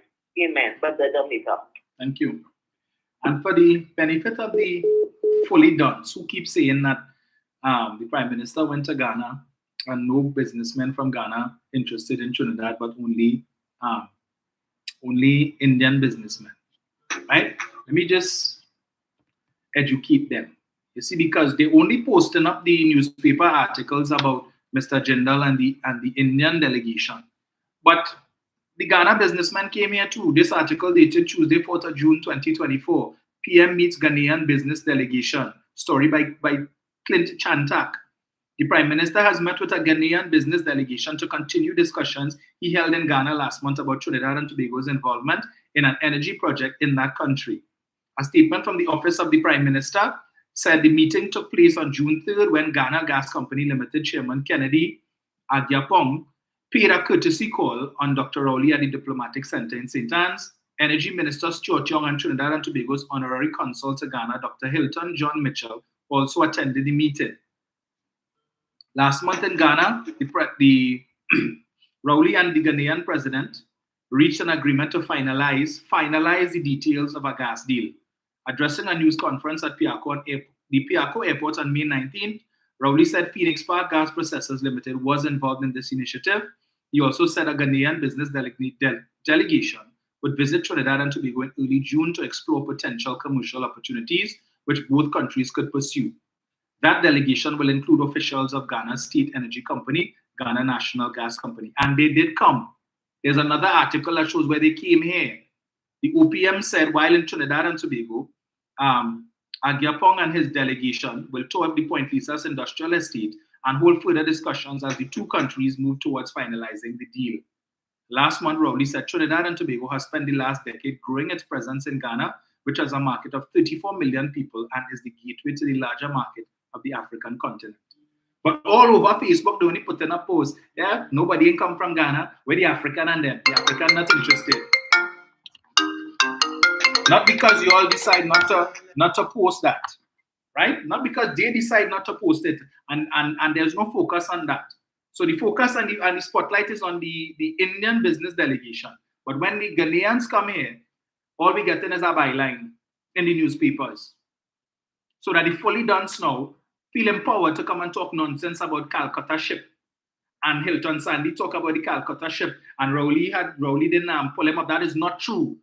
Mr. Sandy was made to apologize for that statement and Dr. Rowley condemned it. But they don't talk about that. And always only a pack of nonsense coming from the likes of Anil Roberts. But here it is that the Ghanaian businessmen have also come. But you know what? The media are not interested in them. Because they have no Bacchanal and Couture there.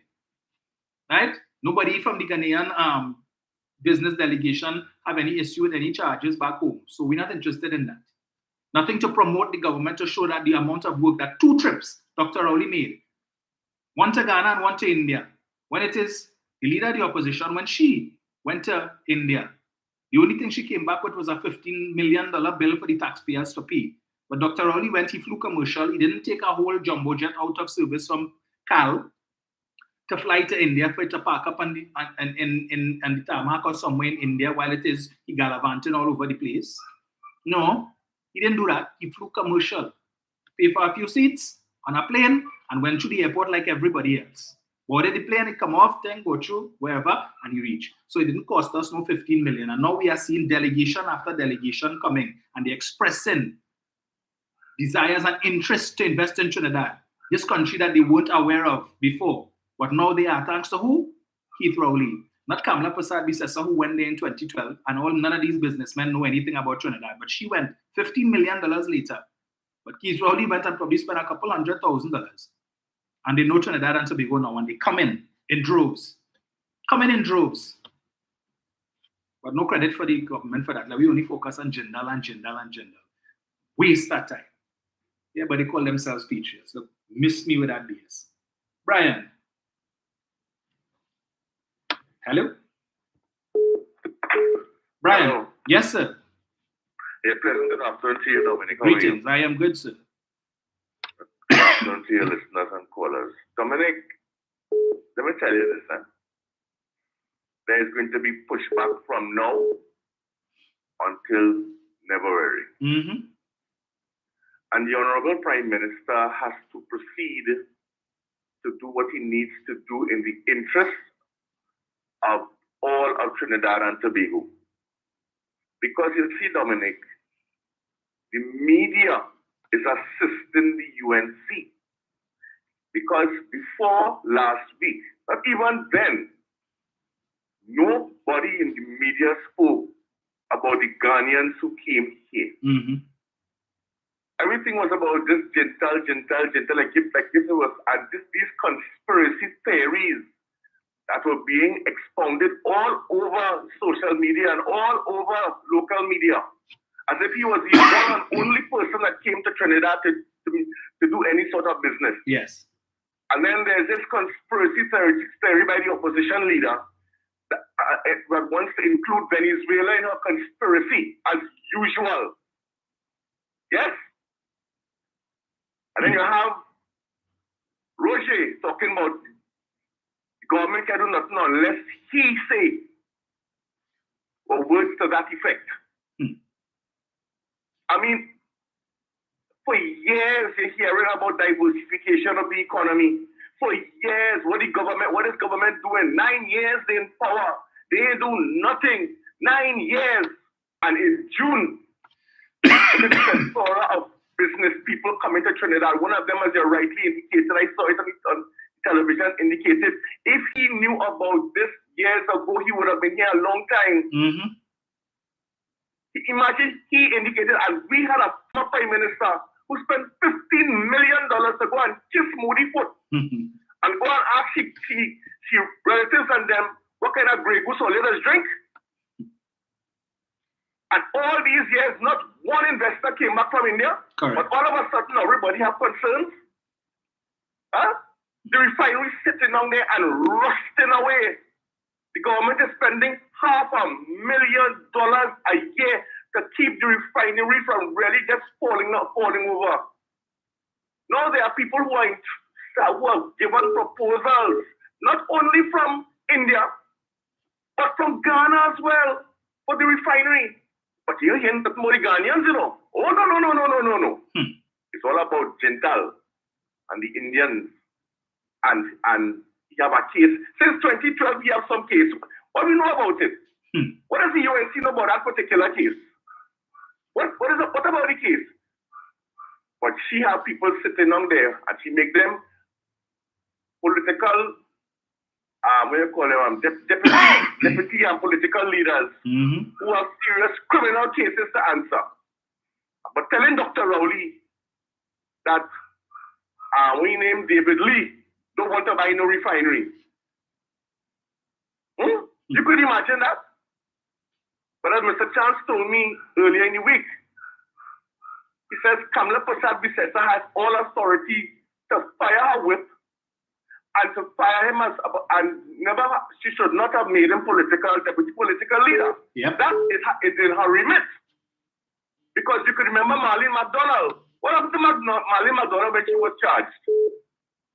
You recall? She was immediately removed as deputy political leader of the PNM. That is leadership.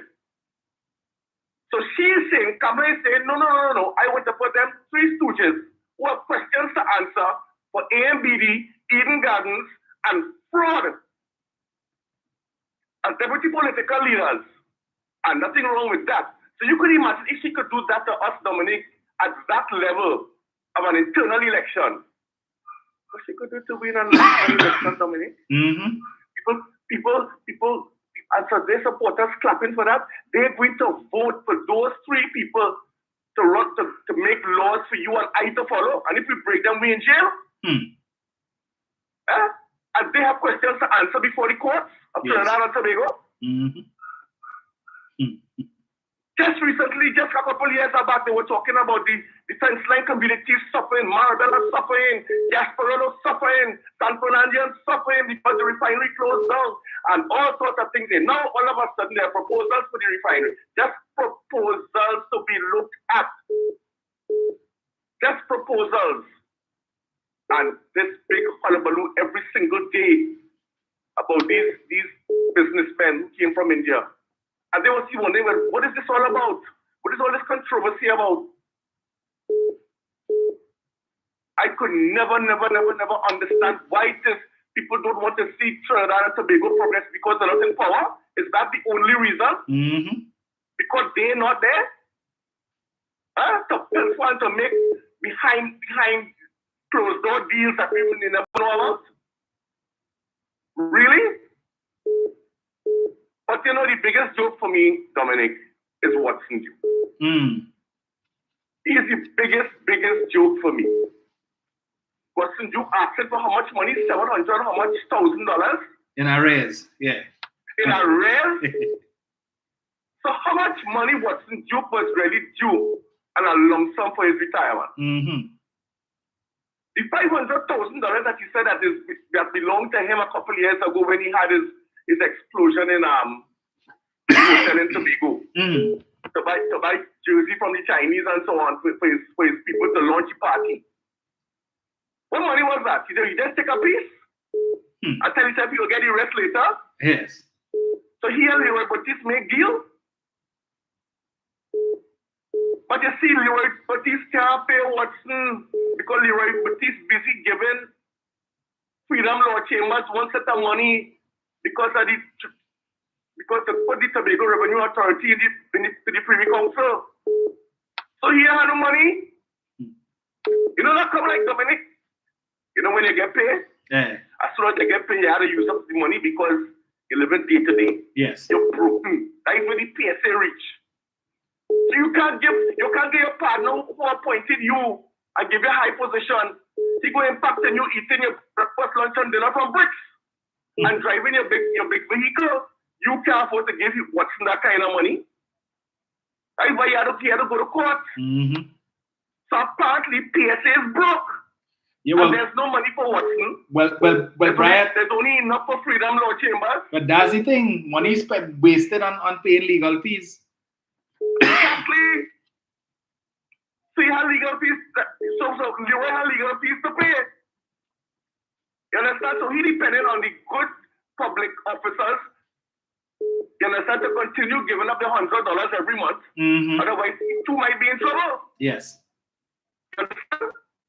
But you see, everything is, all the chickens are coming home to roost, Dominic. And I believe before long, more will be explained because I can understand. You were just telling us just recently, as you wrote in the papers earlier, $16 million your wife collect for stopping cup in Wassa.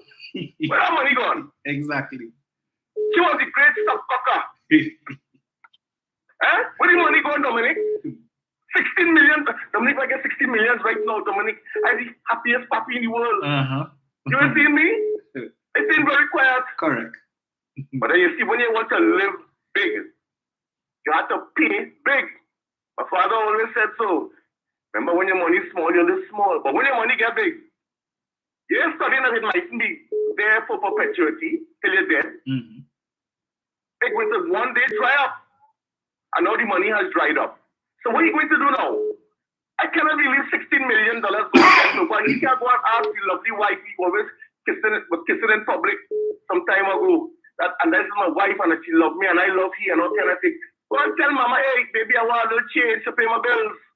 I can't believe you talking about you have a credit card for $130,000 and you can't pay that. All of a sudden now you broke.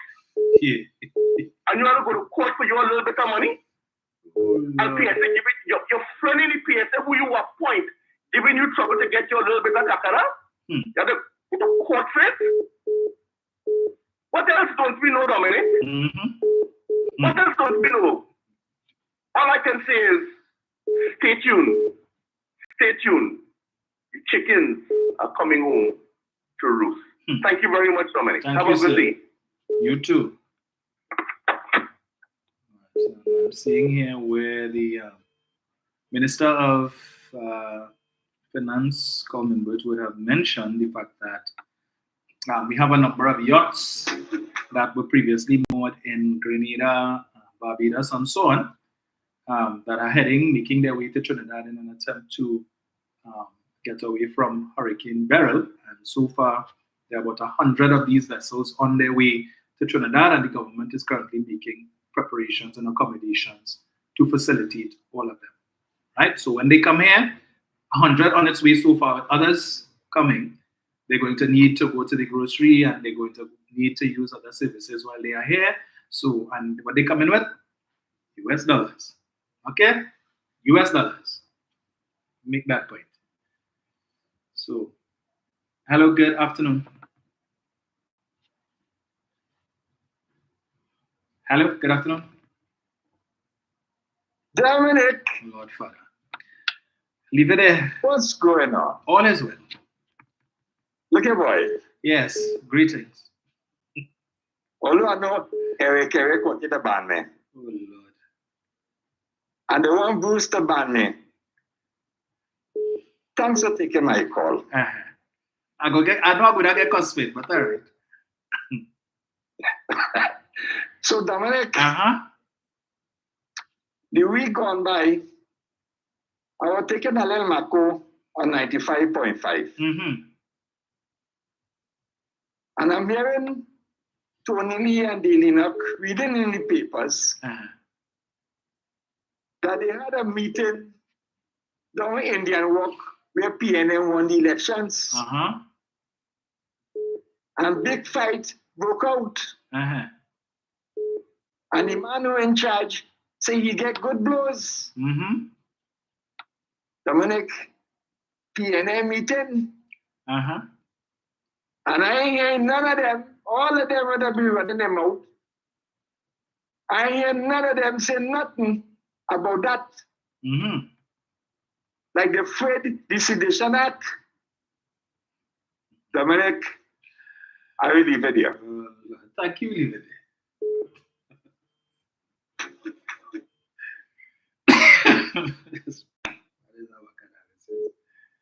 Lord Father.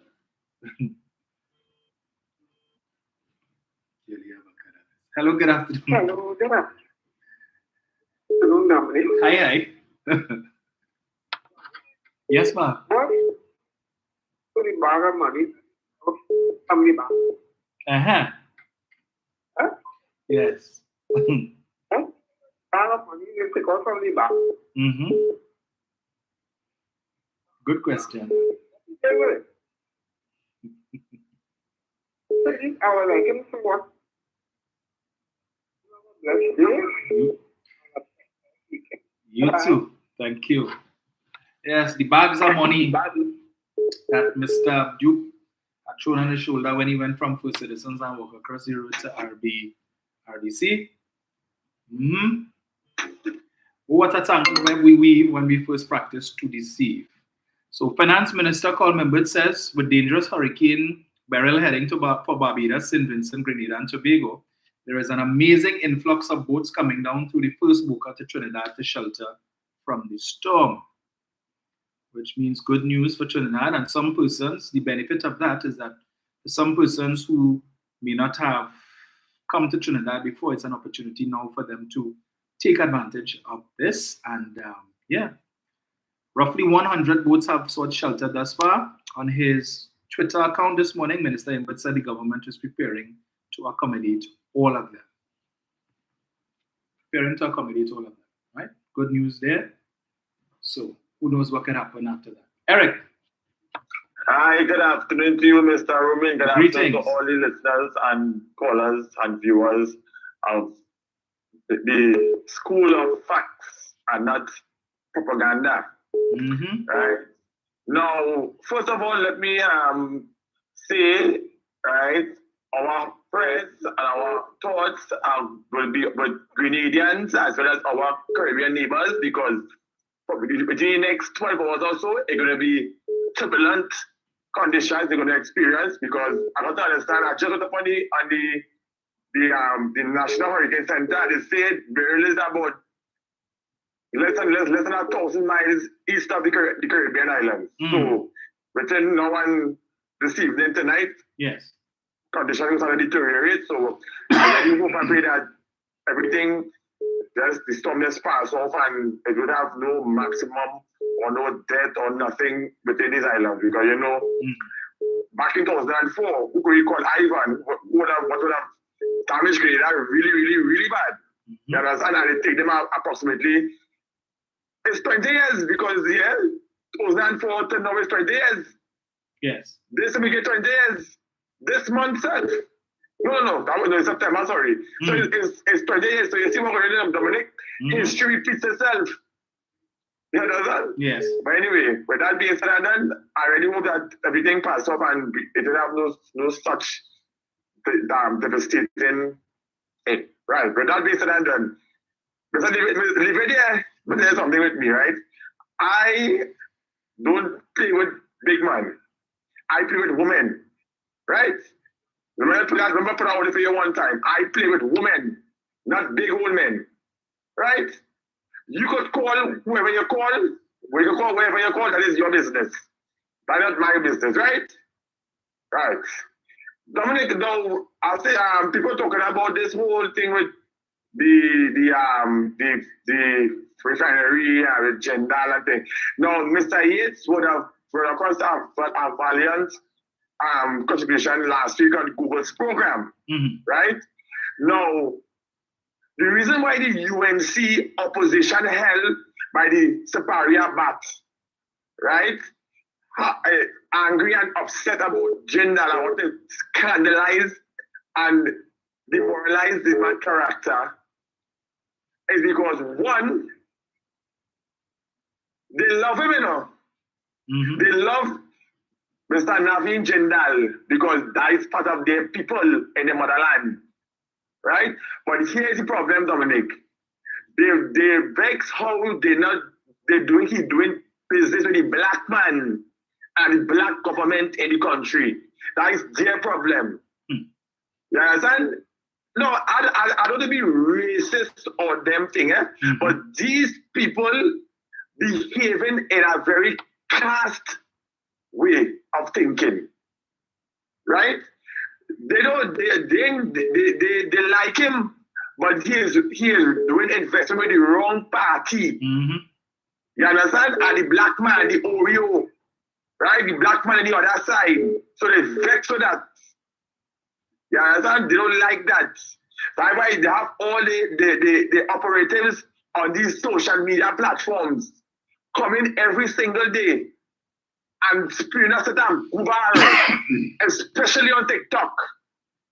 You understand? The amount of fake profiles on TikTok right now, right? It goes to show that these people will go at any length and at any width, right, to demoralize African people in this country. And yet still, it's the African people only want to get the votes come next year. Make it make sense. But then again, Dominic, it have these few illiterate fools, especially the two on that station in the evening, only coming out and speak us on the radio for that 3 hours, 15 hours a week. Right? And then you have the one or two clowns and them who are going to call in and I want to come and jump on the bandwagon. Right? It goes to show these people, Dominic, and they have already started. Do you know what AI means, Dominic? Right. For those who know what AI means artificial intelligence. And this is what the UNC opposition and the operatives is going to use from now going forward into the election next year. They're going to use scandalize people, character, people, name, all how, right? They're going to use that AI machine or machinery coming forward to the election, from now to election next year. So what Brian said just now, we're expecting a lot of that going forward. Yeah, I thought a lot of that. You see, the Roger, the Baptiste, read him, Louis Baptiste. You have the what do you call them? It has so much of them, Dominic. I lost track because every day I have to be battling them on TikTok, battling them on Facebook, battling them on Instagram. Why? Why? You know why? Because in this country, we accept what is wrong, right, and what is right, wrong. We rather a bunch of kleptomaniacs and crooks to run the country rather than have a government that is seeking the interest not only for you, but for your generations to come. You understand?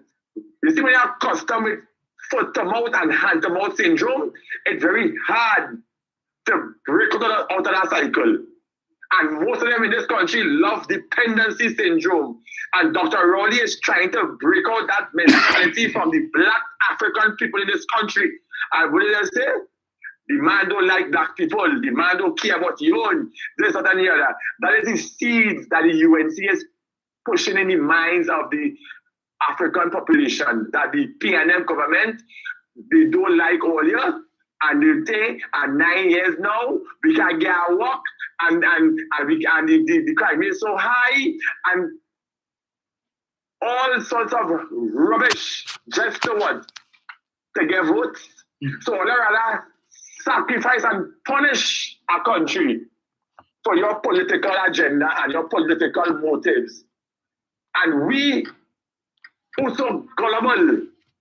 Not we, not me. And not you, Dominic, and others like Jenny and Brian and others who just come and hit them facts. But the uninformed ones and them who don't know what is going on and how to turn, right? Is they try to plant them those seeds in their mind. You remember in Pandey time, Pandey planted seed, Kamla flowers, it grew on a Kamla. So now there's some around bearing fruits. So the fruits now ready to be picked. Right? So in closing, the UNC opposition is very bad for this country. They don't like country. One, they rather burn the country down and govern the ashes. Right? You see how they started with Venezuela, analyzing Venezuela in that woman's mouth. You think, God forbid, which will never happen, that woman become prime minister. You think Venezuela will want anything to do with Tobago? You think these Caribbean islands want anything to do with Tobago? We're gonna be so isolated from all the other countries in the world. But we are studying that. All we're studying, we love she, bring she back there. Oh God, the Rowley ain't care about nobody. Kamla was the mother of the nation. When that shit was eating, we was getting it all, but we was living still. But that Rowley being in nothing. Look how much programs it happened out there. How much of them gravitated? We want to cost the Prime Minister, cost the government, but yet still all the blocks sit down. Every drink, my $5 now, my $10 now. You going to work hard, sacrificing yourself for them. My cigarette now on the block, and then you want to come and say, and Rowley ain't giving nothing. Rowley's a dog. Rowley this, Rowley that. Now the best thing. The best in corruption. You understand? But people, let's stay focused. 2025 on the horizon. We have to press on. You see that message we sent them for them in Lengua Indian Walk, and very soon in Tobago, we had to continue the fight.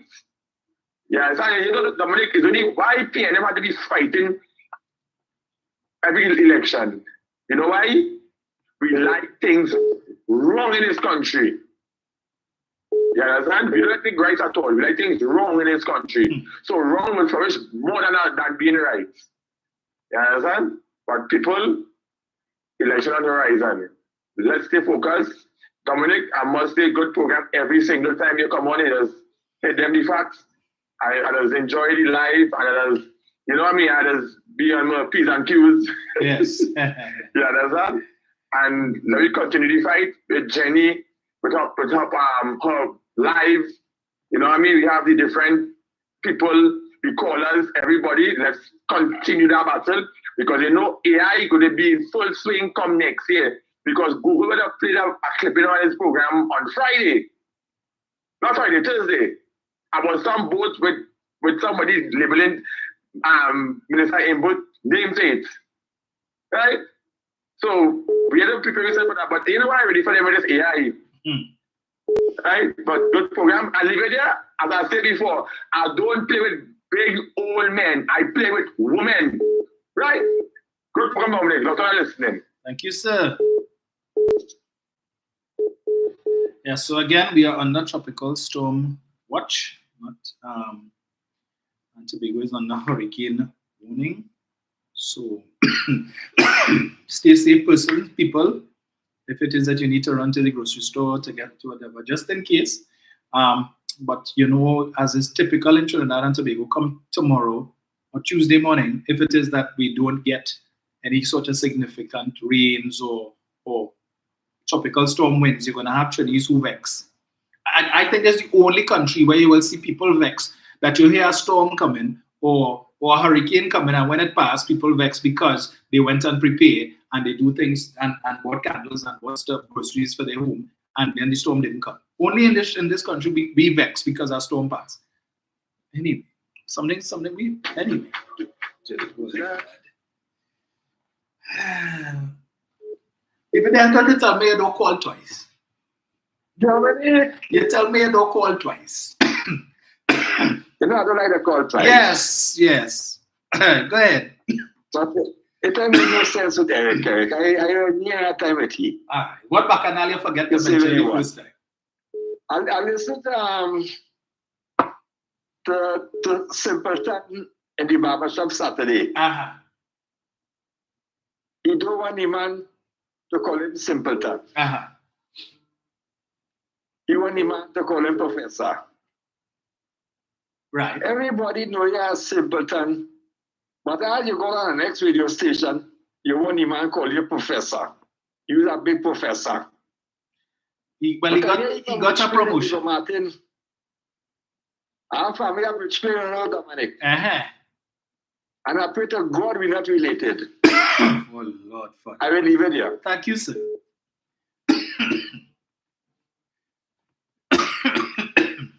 Lord. If there you ain't easy, you know. Oh, Lord, Father. Well, the man is not a simpleton anymore, okay? Because when you listen to his contributions, it is worthy of being called just professor. Okay, so he got a promotion. Hello, good afternoon. Hey, Dominic. Yes, sir, good afternoon. Yeah, good afternoon. Dominic. Yes, sir. You know, listening to Lividia, but Lividia in mention the last election with UNC in Indian work there, that it had an incident there with UNC. Yes. When the fella tried to defend the woman and somebody cuffed the man in the face. Correct, yes, correct. Yes, how come you remember that? Nah, that's not important. All right, Dominic, concerning the refinery, you know, all them economists and union leaders are them playing games and musical chairs, because I read an article by Roger Hussein. You know, now he's talking about sending the refinery to the Indian businessmen as a good move, and the refinery was taking a lot of money out of the government pocket. Yep. And this will save the government and will open business around the area and revitalize that area, Dominic. Them for them is real misleading. You know, if the citizens of Trinidad and Tobago listen to these people, they make a terrible mistake to go back to UNC. You're right, telling you. Correct. Today they say something, tomorrow they come back and they say something different.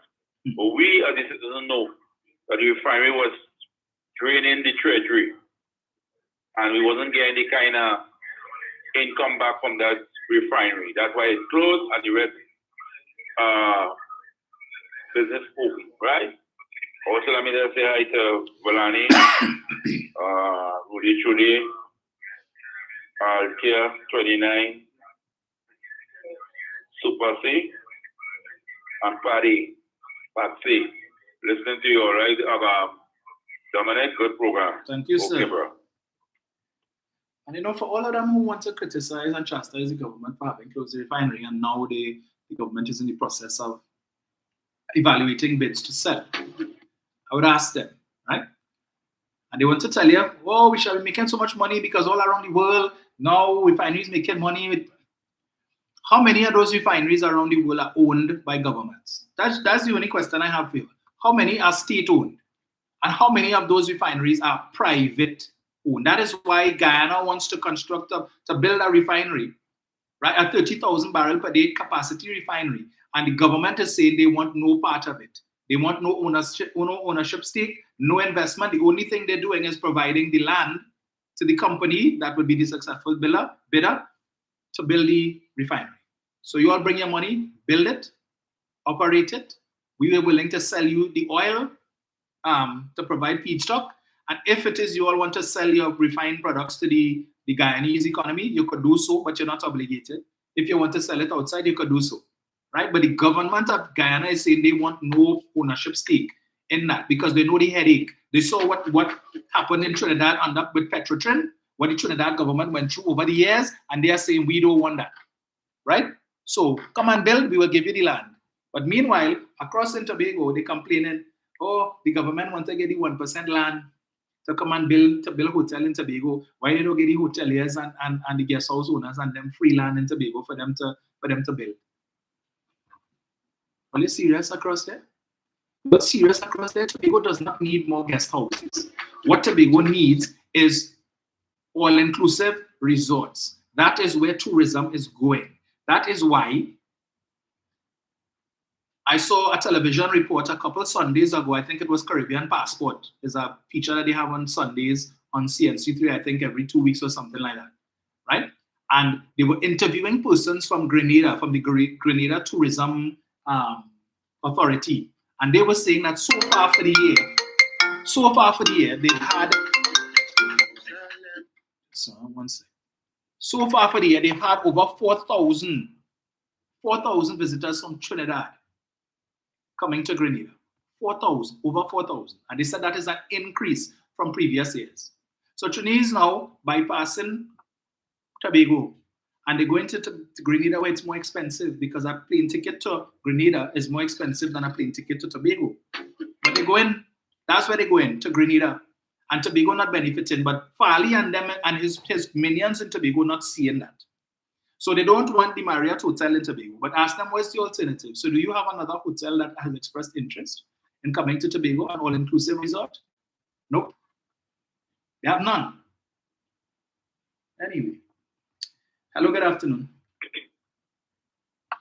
Hello? Hello? Yes, me again. Yes. The raspberry guy, right? I'm not called Stooge. You are a hell of a party, okay? You have a Stooge in a party all these years. Do you know that? How can you lead a nation if you don't win a party? You have a daughter, her period come between A, B, C, D, E, right? But 3 months no period. What mother of you? There's always a spy and a Stooge camera that says that big man with conscience, not party. He has to answer questions, Kamala. Where were you when it was passed? Where were you? You were absent. You went after Charles, Anita Hayes, because they made a sit-in. Can we miss it too? You know what? On this track record of status quo. But Kamala, yours has surpassed them by far. And his supporters don't understand that. They are voting race. The same thing he did the plan before. He was a loser. Kamala, in the hall of shame, your name right there.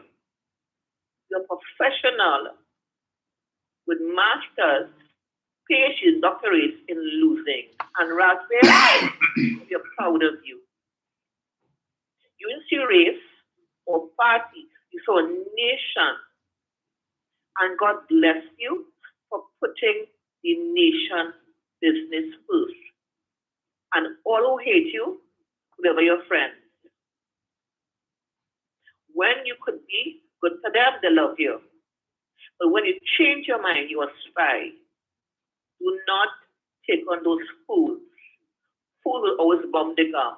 I'm going, but I have a good day. You too. Thank you.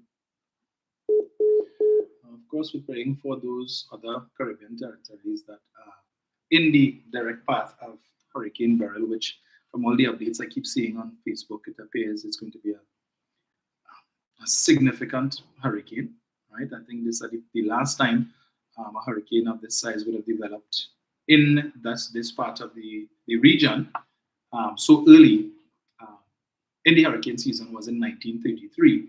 And I think that was the last time a hurricane hit Trinidad. So 90 years ago. So we're breaking records. And they did say that this hurricane season would be a record-breaking one, right? So, hello, good afternoon.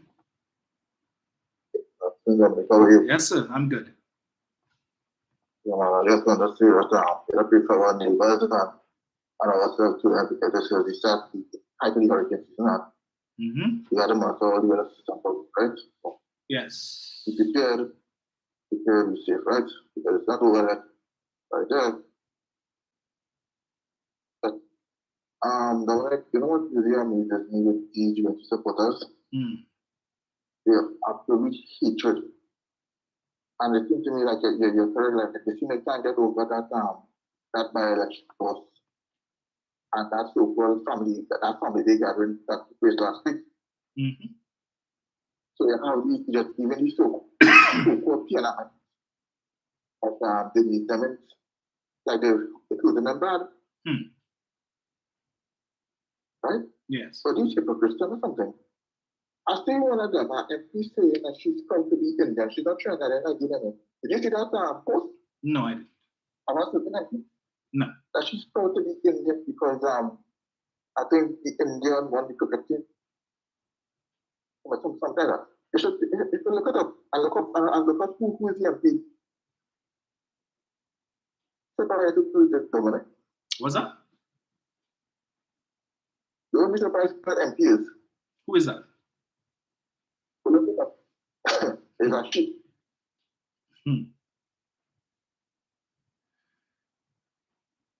I like to tell you. Dominic, yes, yes. No, brother gentleman, someone of East India, a gentleman of Indian origin. They're trying to make investments in China, right? He seems to investment in straight to China.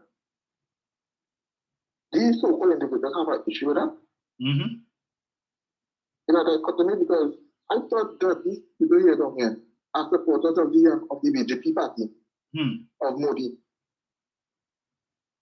Right? Yes. I want to find out and I'm hoping that not only that he will prime me, I hope that he could probably encourage the government to open up a transit system like a rapid rail, which is long overdue in this country. We really need one in this country. We don't want that traffic in this country. Particularly like emergency, we need a transit system to get people out. We have these so-called natural disasters like a hurricane. Right? But people don't understand these things. Mr. Man, I'm not a visionary. Yep. Right? I thought I would have touched on the two things, right? This thing with the death of the nurse. I was told that there's more to that story, you know. Right? About videos and allegedly side jobs. Yes. Yeah. Right? So people are not so innocent at all. I hope they don't think that categorized with just that person. Well, a lot of these killings have backstories. Yep. And I think I thought you would have touched on the situation where we see it between that two people between Donald Trump and Mr. Joe Biden. So it's definitely disastrous. Right? Very unfortunate. Yep. I think the Democrats have to go back to John and see what they have to do. Well, they're saying it's too late. It's too late for that because delegates would already have been pledged to Mr. Biden. Yes. And Donald Trump had a statement about black job. You know that statement she's telling me? Yes.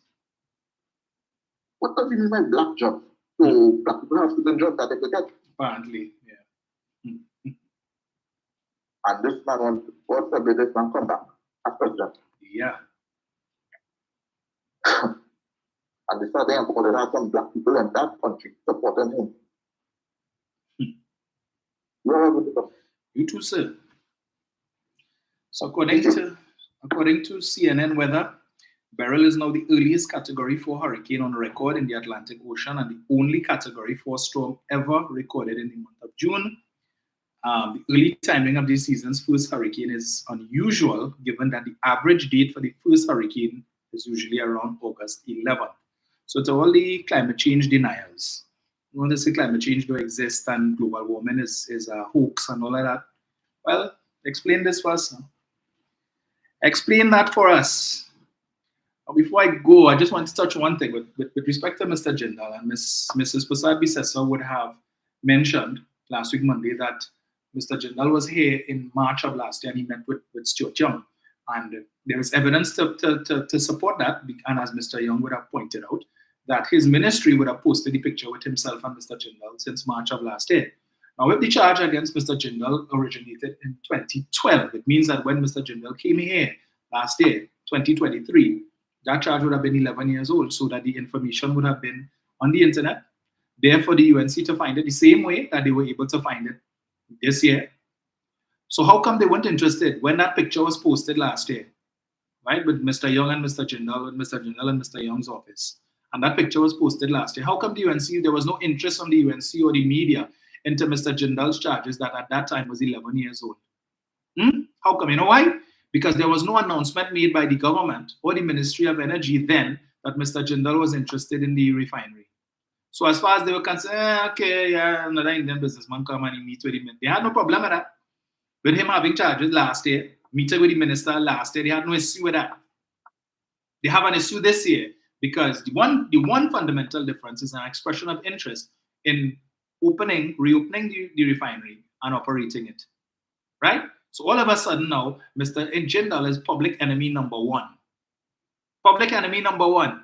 Anybody and anything that could boost the PNM stocks going into general election 2025 is an enemy, a sworn enemy of the UNC, and they will do everything and anything in their power to scuttle it. So we know, we've already said, with all the nasty things that they have said about Nicolas Maduro and about Delcy Rodriguez, who is the vice president of Venezuela and so on. If in the upcoming Venezuelan elections, Mr. Maduro is again successful, it means should the UNC come into power next year, how are you going to relate to this man who has it on record of all the nasty things that you have said about him? All of the allegations, as I said, we have a Venezuelan embassy here. You think the Venezuelan ambassador and the staff at the embassy is not taking note of the things that the UNC opposition has been saying about Mr. Maduro and Delcy Rodriguez? And this latest claim that Mrs. Prasad Bisesa is making with respect to Mr. Jindal, that somehow he's a proxy for Maduro and the Venezuelans to refine Venezuelan crude in Trinidad and to try to escape sanctions and all. Mr. Maduro is well aware of these things. So that if Kamala Prasad Bisesa comes into office next year as Prime Minister, what is going to happen to all of the deals that are in trade, the dragon gas and the Loran Manatee and the cocaine and all of these different things? What is going to happen to all of these? How do you now relate to the Maduro administration after you have sought to malign them and continue so to do? How? But when it is Dr. Rowley had criticized Donald Trump in Donald Trump's last days as President of the United States, remember Prasad Bisesa and wasn't really criticism with respect to this was this Juan Guaido thing and so on. And Dr. Rowley made the point, listen, we acknowledge and recognize whoever is in Miraflores, right? Who answers the phone. Regardless of what Mr. Trump says and who he considers to be the president of Venezuela, at the end of the day, it is the people of Venezuela who will make that decision. And unless and until Juan Guaido is sworn in as the president of Venezuela, we recognize who is there. So, and if Mr. Trump has an issue with that, well, too bad. Remember, Prasad Bisesa jump out and say, Rowley buffing up Trump. He want to know who is Trump and what Trump could do we. Well, you know what Trump could do we have over 200,000 citizens in this country that have US visas. And when those visas come up for renewal and the US can decide that they're not going to renew the visas and all of that, and we have some Caribbean something initiative, some Caribbean basin initiative, and then not how to come up for renewal and all of that, and all kind of things she tell us, you know, about what could happen because Rowley, but failing to recognize that Donald Trump is a man who loves strong leaders. He don't like leaders who want to kowtow to him and bend down and kiss his foot. He's not interested. That is why he associates himself with people like Vladimir Putin and Kim Jong-un. These are the, in fact, he went so far as to see it. It was recorded that he said he kind of admires Nicolas Maduro over Juan Guaido. Because when Guaido went to the US, I think to the White House to meet Trump and so on, that Trump like people who he could, you know, he like to feel, hey, I could go toe to toe with these men. And Dr. Rowley is like, yeah, what you're not to because that's a sovereign nation. And I am not about to capitulate simply because it's the great America and say, well, okay, well, no, it don't work so. It doesn't work so, but that is what the mistress of the mass, the misleader of the opposition, that is what she would do. Oh, Mr. Trump, it's so good to meet you. Yeah, Ben, now I kiss my foot, no problem. She had a problem with that. Not Dr. Rowley. He ain't having that. Not having it at all. And that's the fundamental difference between the two. You have a yellow belly coward, right? Who say, yeah, we can lose with 200,000 people can lose their visas. Utter rubbish. And the type of relationship that we have, Trinidad and Tobago, the government of Trinidad and Tobago has built with the US authorities over the last 2 years and some. Unprecedented. I don't think we've ever had another politician or politicians from Trinidad and Tobago who have made so many visits to the White House as we've had in the last 2 to 3 years with Stuart Young and the Prime Minister of Trinidad and Tobago. Because I'm sure either one of them could pick up the phone and call Kamala Harris and have a conversation with her. You think Kamala could do that? Like, who? Kamala Pasabi says, so who is she? Never heard of her. A non-entity. Keith Rowley, they know that name. Keith Rowley went to New York and he was able to ring the opening bell for the stock exchange, the New York Stock Exchange. That is a big deal. That is a big deal. Kamala ever did that? No. Like, who? If she could go to New York, the opposition. Kamala Pasabi says, who is that? Who is she again? That's what they can't take. That is what the fully done team can't take. That the authorities in the US now know who Keith Rowley is. They don't know who Kamala Prasad-Bissessar is. I couldn't care less. But you know who they know? Ravi Ratiram. Yeah. The US State Department knows him. But they're not talking about that. They're known for the wrong things and the wrong reasons. Human trafficking and prostitution. That's what they're known for. But not about trying to build proper diplomacy and doing things to benefit Trinidad and Tobago. Look, the Prime Minister had to point out just last week that when they had the crime symposium last year, that Kamala Prasad-Bissessar complained about, oh, she had to get up 5 o'clock in the morning so that she could reach the Hyatt for 9 o'clock and all of that traffic, which means she doesn't usually get up that time. But that was her complaint, that she had to get up. Well, don't go. Nobody forced you to go. But when it is that the CARICOM heads came together and they declared gun violence as being a public health crisis, the UNC laughed at them and public health crisis and whatnot and so on. Just last week, the US Surgeon General declared gun violence as a public health crisis. So Trinidad and Tobago and the rest of the Caribbean, right? This crime symposium that was led by Dr. Rowley, he was the one who initiated it and called all of these other Caribbean heads to come together and let us discuss the issue of gun violence in the Caribbean. His initiative. He did something a whole year and a half ago, well, a year and 3 months ago, well ahead of the US. So it took the US a whole year and 3 months later to now come to a conclusion that Dr. Rowley and the rest of the Caribbean already knew since last year and made that declaration.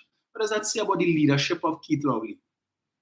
It speaks volumes. So that when Kamala Prasad-Bissessar was laughing at that, joking, gun violence is a public health crisis, and I wonder if she's laughing now. I wonder if you're laughing now, Mrs. Prasad-Bissessar. I wonder if Arnold Roberts laughing now at that, yeah?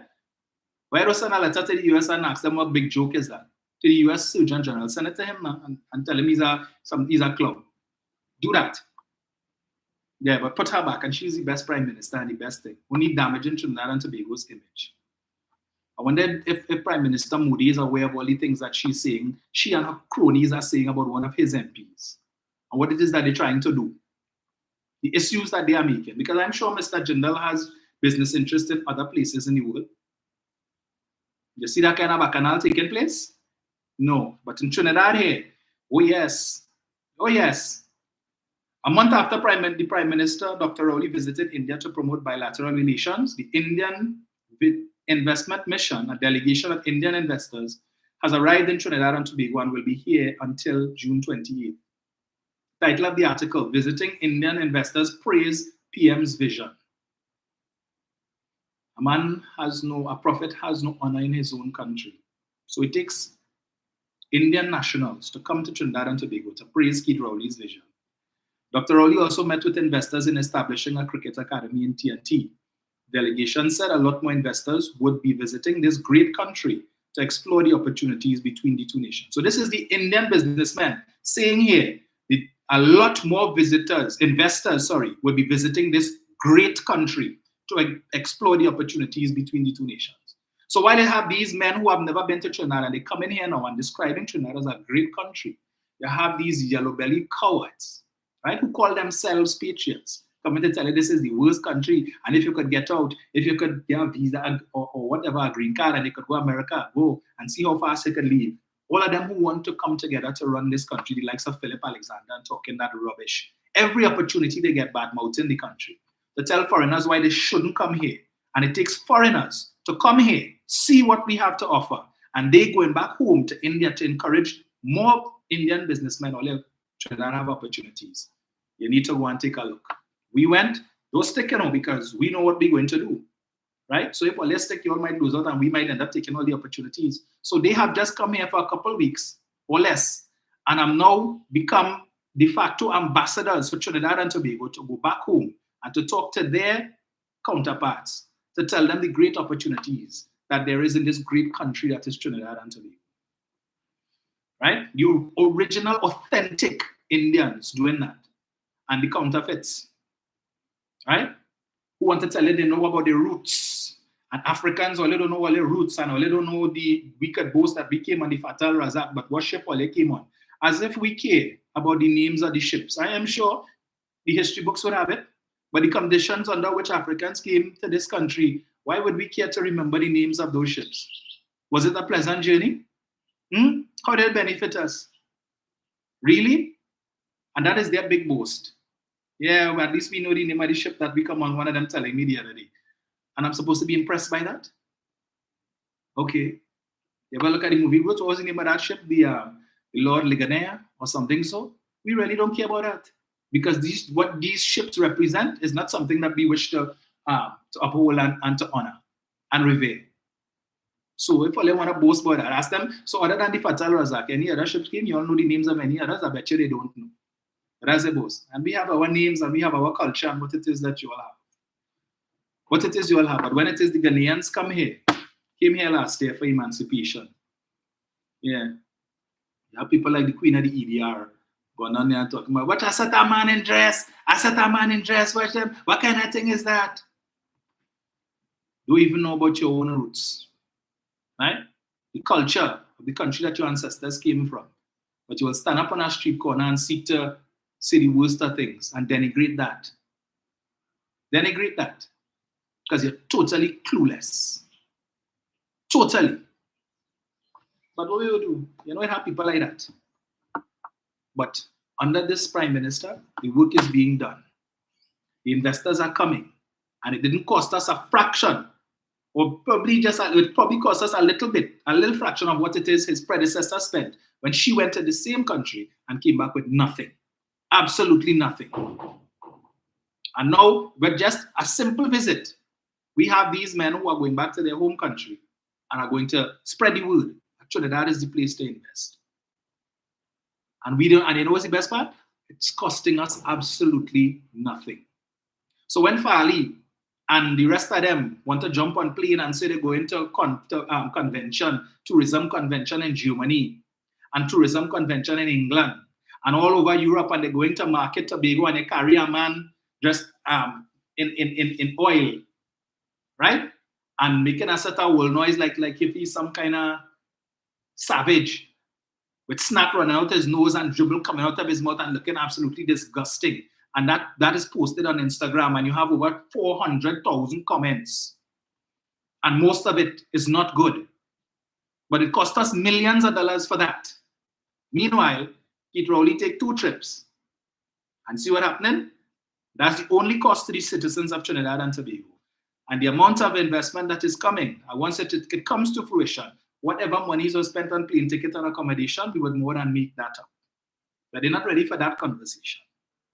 But Rowley is this and Rowley is that. All they could talk about is Rowley's a pedophile, and Rowley's a racist, and Rowley don't like East Indians, and Rowley don't take care of his children, and then carry the child to a petting zoo and see a donkey and saying, where's that? Where's that? And when the child saying a donkey, no, that is a Rowley. I say Rowley disrespectful. But then when you have to respect the office of the prime minister. That's how you show respect. Superimposing the prime minister's head on a picture of human feces. That is what we are, and you don't see PNM doing them things. Yeah, we might put Kamala on a head on a witch on a broom on something, and a bowl of fire, something like that. But to carry a child to a petting zoo, point a donkey and telling the child that is a rowley, that is a rowley. And you have clowns sharing that and laughing at that. Brian. Thing to offer the country. Mm-hmm. Not one proposal, not one idea. But you know what that's so clear about? As I just said earlier. This man, some fella called Richardson of Tobago was on to TV6 and talking about they only want $5 and 80% on the dollar. Yes. For every Tobago. So look at how he calculates that. In other words, however many heads we have, you want $5.80. We are asking for more. Yes. What kind of economics is that? What kind of so then 200,000 people living in the constituency at Tunapuna. What they should ask for, Dominic? What they should ask for? He just come up with a figure to justify $4 billion. That is maths he do to determine that we should give them. They can't even raise, but I see they bump it up to $250,000 that they raise on their own. Revenue that they make on their own. It was $200,000. Where did $50 million come from? I wish I could have gotten on that program to ask Mr. Richardson. Mr. Richardson, for years it was $202,000. I see you calling a figure of 250. Could you explain where that additional revenue came from? I mean, they have no shame in us. Like if you know that it's in the treasury, just give it to us. Yes. Because we deserve it. That's the reason. Right? Every citizen, we only ask for $5.80 on the dollar. But I want to ask Mr. Richardson, them ferries that traversing the Galleon's Passage between Tobago and Trinidad, what is your contribution to the service of the vehicle, to the maintenance of the vehicles? What is Tobago's contribution towards that? To the repayment to the Australian people and government? What is your contribution for that? The maintenance of the planes that traverse the air between Crown Point and Piaku. What is your contribution? What is the Tobago's contribution towards that? What is the contribution? How much? You're talking about the upstreamer, one particular upstreamer in Tobago waters. What is your contribution? What is your input with respect to anything that they may or may not find? What is your input? You're already getting whether because the royalties are shared between both islands. It's shared. But what is all your input? They're calling figures about the oil spill. They reached past $150 million according to what I've heard in the Tobago budget from Fali. How do you get to that figure? How do you reach to that figure? So how much did Trinidad contribute towards the cleanup effort? And the trucks and so on that went across there and all of that. Who paid for all those things?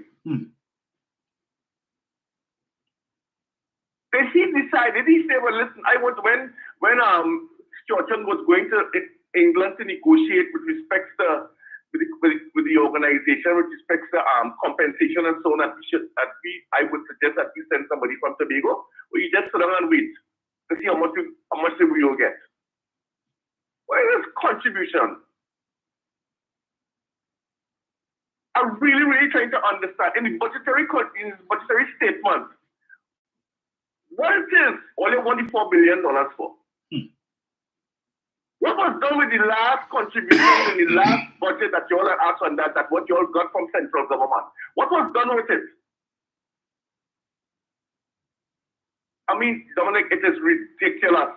And Dr. Rowley is trying his best. Not one piece of extra revenue for foreign investment in Tobago, nothing at all. Even from the Rahels and who tried to build the Marriott. And everybody against that two-way. So what is the one in Tobago? What is the contribution to the Twin Island state of Trinidad and Tobago? What is their contribution for the development of the country of Trinidad and Tobago? But just that day, for every head, you want $5.80 on the dollar. Because we have an amount of people. So that is 4 billion. And that is your rationale. That is very rich, Dominic. I just pay it out. Well, by to the police should ask for the same thing. Have a good day. You too, sir. So it is 2 o'clock. Before I leave, let me just play a little bit of this, right? You know, they talk about our prime minister and they like to say he's a region bull and all them kind of thing. And Parliament in Trinidad and Tobago. So let me get this.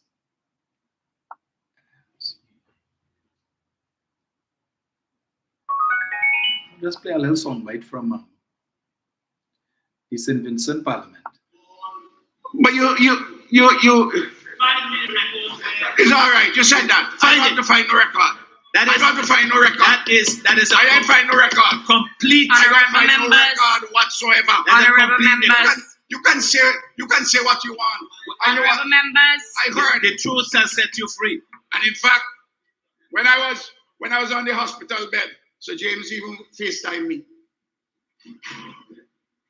I hear queer from the current leader of the opposition, except to say that those who are beating drums say the world boss get boss head. He should have dead. He, the leader of the opposition, said. He, the leader of the opposition, said they were beating drums. Madam Speaker. Madam Speaker. They were beating drums in African style. Madam Speaker. Just a moment. Madam Speaker.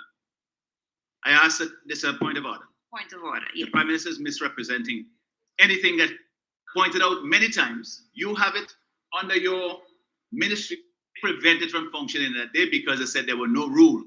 Committee. And they circulated a set of rules of 19. Honorable member, I'm on my feet. I'm going to. You want vote callers to get me to sit down? You can't. You want vote callers? Honorable members. Will you allow this notice? Honorable. I know this will happen this evening. Honorable members. I know this was happening with one honorable member. What the hell you think you're talking to? You can't. No. With nothingness. What the hell is you? Honorable members, I'm on my feet. Not you. I'm not sitting on the members, but not with you. Central Kingston. When you rebuke him, just a moment. I ain't taking the nonsense from him. I am not taking nonsense from one vote, Carlos. Honorable member, I'm on my feet. With me? I'm going to address everything. Please have your seat, honorable member. Honorable members. What the hell wrong with you, boy? What the hell wrong with you? Honorable members.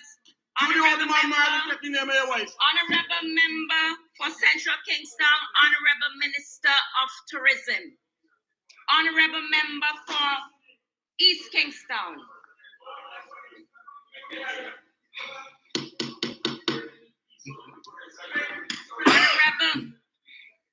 Honorable members, Honorable Minister of Tourism, Honorable member for Central Kingston. Yes, please, madam.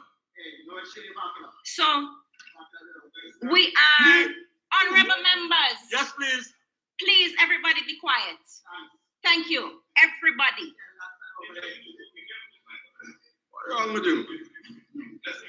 I'm getting the distinct impression that we are descending into an arena of disrespect for the authority of the speaker when she rules, and members must desist.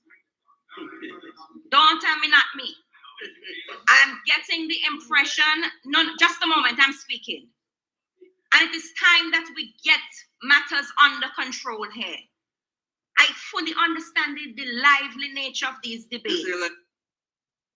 As in that I've heard. And listen to the city of the audience. This government has been asking repeatedly for the leader of the opposition to summon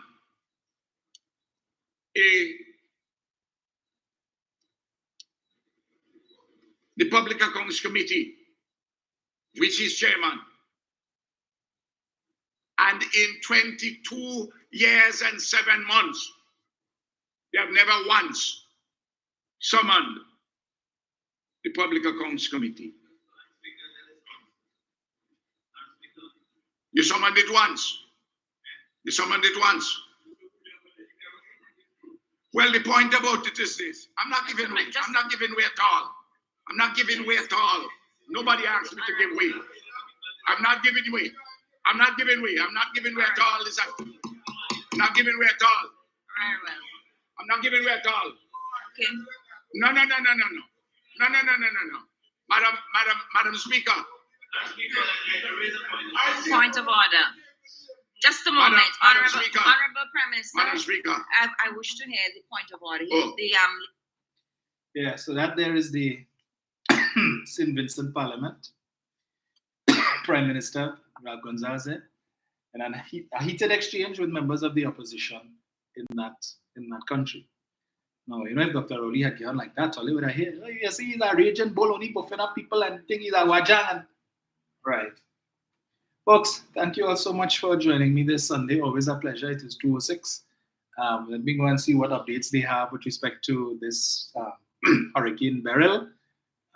See if I need to make a run out to the grocery store. If you haven't done so, check your pantry, see what you have, make sure everything is good. Yes, we're under a tropical storm watch, is it? So, but still, stay safe.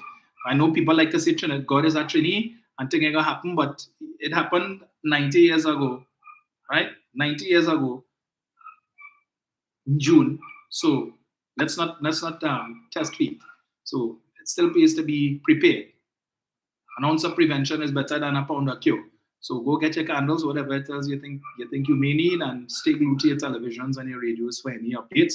And well, all we can do is pray for our brothers and sisters in the other Caribbean territories that are directly in the path of this monster storm that is being predicted, the likes of Barbados. So I'm in some WhatsApp group there with some folks from Barbados, Jamaica, well, throughout the Caribbean, actually, based on a regional board that I sit on. So I'm seeing and getting regular updates from these countries. So there's a level of concern there, but all we could do right now is just pray and keep them in our thoughts, and hopefully, I mean, I don't want to seem like I'm capitalizing on, and I truly wish that there would be no serious damage or fallout from this storm, but it's still early days, very, very early days in the hurricane season. And if this storm is anything to go by, we're in for a doozy for the next few months, right? So even if we dodge this one, and I understand that there is another tropical wave coming on the heels of this hurricane. So yeah, but if God forbid there is any significant damage, we again, Trinidad and Tobago would be called upon to assist. So as was the case in 2017 with Dominica, and and it highlights the point that we've been making, that Trinidad and Tobago needs to stand ready. So in the event that any of these other countries that survive off of tourism, if they are hit, and it's going to take some time for them to recover, right? That we can accommodate any fallout, the fallout that will happen, and we can accommodate persons who would be desirous of coming to the Caribbean. I'm not advocating to capitalize on, but if opportunity presents itself, as they say, out of chaos comes opportunity. It's a reality, even in unfortunate circumstances. So maybe Fali could take note of that. And all of those who support his party and who only want to hold back development in Tobago, the type of development that Tobago needs, all them focus on is building road through people property and roundabout and all of that, and they figure that that is development because tourists will leave Europe and the US to come to Tobago to watch a roundabout and watch nice roads in Tobago. Yeah, while camping on the beach because they don't have proper or enough or sufficient room stock to accommodate the type of traffic that this new airport is going to bring. So they're focusing on that, but talking the PNM and Rowley this and Rowley that, but not taking into consideration you need to improve your room stock significantly to accommodate. Otherwise, it's just a waste of money. If it is people cannot find the type of accommodation that they need on the island, they will go elsewhere. As I told you, even Trinis are now gravitating and flocking to Barbados and Grenada as opposed to going to Tobago, right? So, a word to the wise, or in this case, the unwise, or as Tashia put it, the unwashed, is sufficient. Enjoy the rest of your Sunday, folks. Stay safe, and let's see where this thing takes us, right? So, always a pleasure to you folks, Jennifer Nicholas, Wayne Gibson, Valine Williams, Arthur Lucian, and G. Sherry. All of you guys have a good one. Rosemary Headley, Christopher, Sifi. Yes, sir. Always a pleasure to chat with you. Yeah, and God's willing, we will chat again on Tuesday morning. So stay safe.